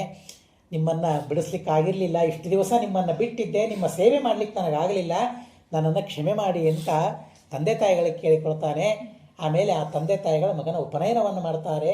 ಉಪನಯನವನ್ನು ಮಾಡಿ ಗುರುಕುಲಕ್ಕೆ ಬಿಡ್ತಾರೆ. ಆ ಗುರುಕುಲದಲ್ಲಿ ಬಿಡ್ತಾರೆ. ಏನು ಬೇಕು ನಿಮಗೆ ಅಂತ ಗುರುಗಳಿಗೆ ಕೇಳ್ತಾರೆ. ಏನು ಬೇಕು ಅಂದರೆ ಇವನಿಗೆ ಏನೇನೋ ಹಣ ಕೇಳೋದು, ಮನೆ ಕೇಳೋದಲ್ಲ, ಇವನಿಗೆ ಬಹಳ ದೊಡ್ಡದೇ ಕೇಳಬೇಕು. ಏನು ಬೇಕು? ಮಗ ಸತ್ತು ಹೋಗಿದ್ದ, ಹೀಗಾಗಿ ಮಗನನ್ನು ಕೇಳಿಬಿಟ್ರೆ ನನ್ನ ಮಗ ಸತ್ತು ಹೋಗಿ ನಾನು ತಂದುಕೊಡು ಅಂತ ಅಂದಾಗ ಆಯಿತು ಅಂತ ಯಮಲೋಕಕ್ಕೆ ಹೋಗ್ತಾನೆ ಕೃಷ್ಣ ಪರಮಾತ್ಮ. ಅಲ್ಲಿದ್ದ ಯಮಲೋಕದಲ್ಲಿ ಮಗ ಇದ್ದ. ಯಮದೇವರು ಬಂದು ನಮಸ್ಕಾರ ಮಾಡ್ತಾರೆ. ಬಂದರು, ನಮಸ್ಕಾರ ಮಾಡಿದರು. ಹೀಗೆ ನಮ್ಮ ಗುರುಗಳ ಮಗ ಇದ್ದಾನಂತೆ ತಂದುಕೊಡು ಅಂದರೆ ಯುದ್ಧಕ್ಕೆ ನಿಂತು ಬಿಟ್ಟ ಯಮ. ನೋಡಿರಿ ಎಷ್ಟು ಅಭಿಮಾನ ಇರ್ತದೆ ನೋಡ್ರಿ. ನನ್ನಲ್ಲಿದ್ದವರು ನಿನಗ್ಯಾಕೆ ಬೇಕು ಅಂತ ಅಭಿಮಾನ ಯಮನಿಗೆ. ಹಿಂದಿನ ಕ್ಷಣದಲ್ಲಿ ನಮಸ್ಕಾರ ಮಾಡಿದವನು ಮಗನನ್ನು ಕೊಡು ಅಂತಂದರೆ ಅಭಿಮಾನ ಅಡ್ಡಾಯಿತು. ಕೊಡೋದಿಲ್ಲ, ಯುದ್ಧ ಮಾಡು ಅಂತ ಅಂದ. ಯುದ್ಧ ಮಾಡಿ ಯಮನನ್ನು ಸೋಲಿಸಿ ಮಗನನ್ನು ಕರೆದುಕೊಂಡು ಬಂದು ತನ್ನ ಗುರುಗಳಿಗೆ ಕೊಡ್ತಾನೆ. ಆನಂದವೋ ಆನಂದ. ಗುರುಗಳಿಗೆ ಬಹಳ ಸಂತೋಷವಾಯಿತು ಅಂತನ್ನೋ ಕಥೆಯನ್ನು ಬಹಳ ಅದ್ಭುತವಾದ ರೀತಿಯಲ್ಲಿ ತಿಳಿಸ್ತಾರೆ. ಹೀಗೆ ಕೃಷ್ಣನ ಘನವಾದ ಕಥೆ. ರುಕ್ಮಿಣಿ ಮುಂತಾದವರನ್ನು ವಿವಾಹ ಮಾಡಿಕೊಂಡ ಅತ್ಯದ್ಭುತವಾದ ಘಟನೆಗಳಿವೆ. ಅವುಗಳನ್ನು ಮತ್ತೆ ಕ್ರಮವಾಗಿ ತಿಳಿಯೋಣ ಅಂತ ಹೇಳ್ತಾ, ಅಸ್ಮದ್ ಗುರುವಂತರ್ಗತ ತಾತ್ವಿಕ ದೇವತಾಂತರ್ಗತ ಭಾರತೀರಮಣ ಮುಖ್ಯ ಪ್ರಾಣಾಂತರ್ಗತ ಶ್ರೀಕೃಷ್ಣ ಅರ್ಪಣಮಸ್ತು.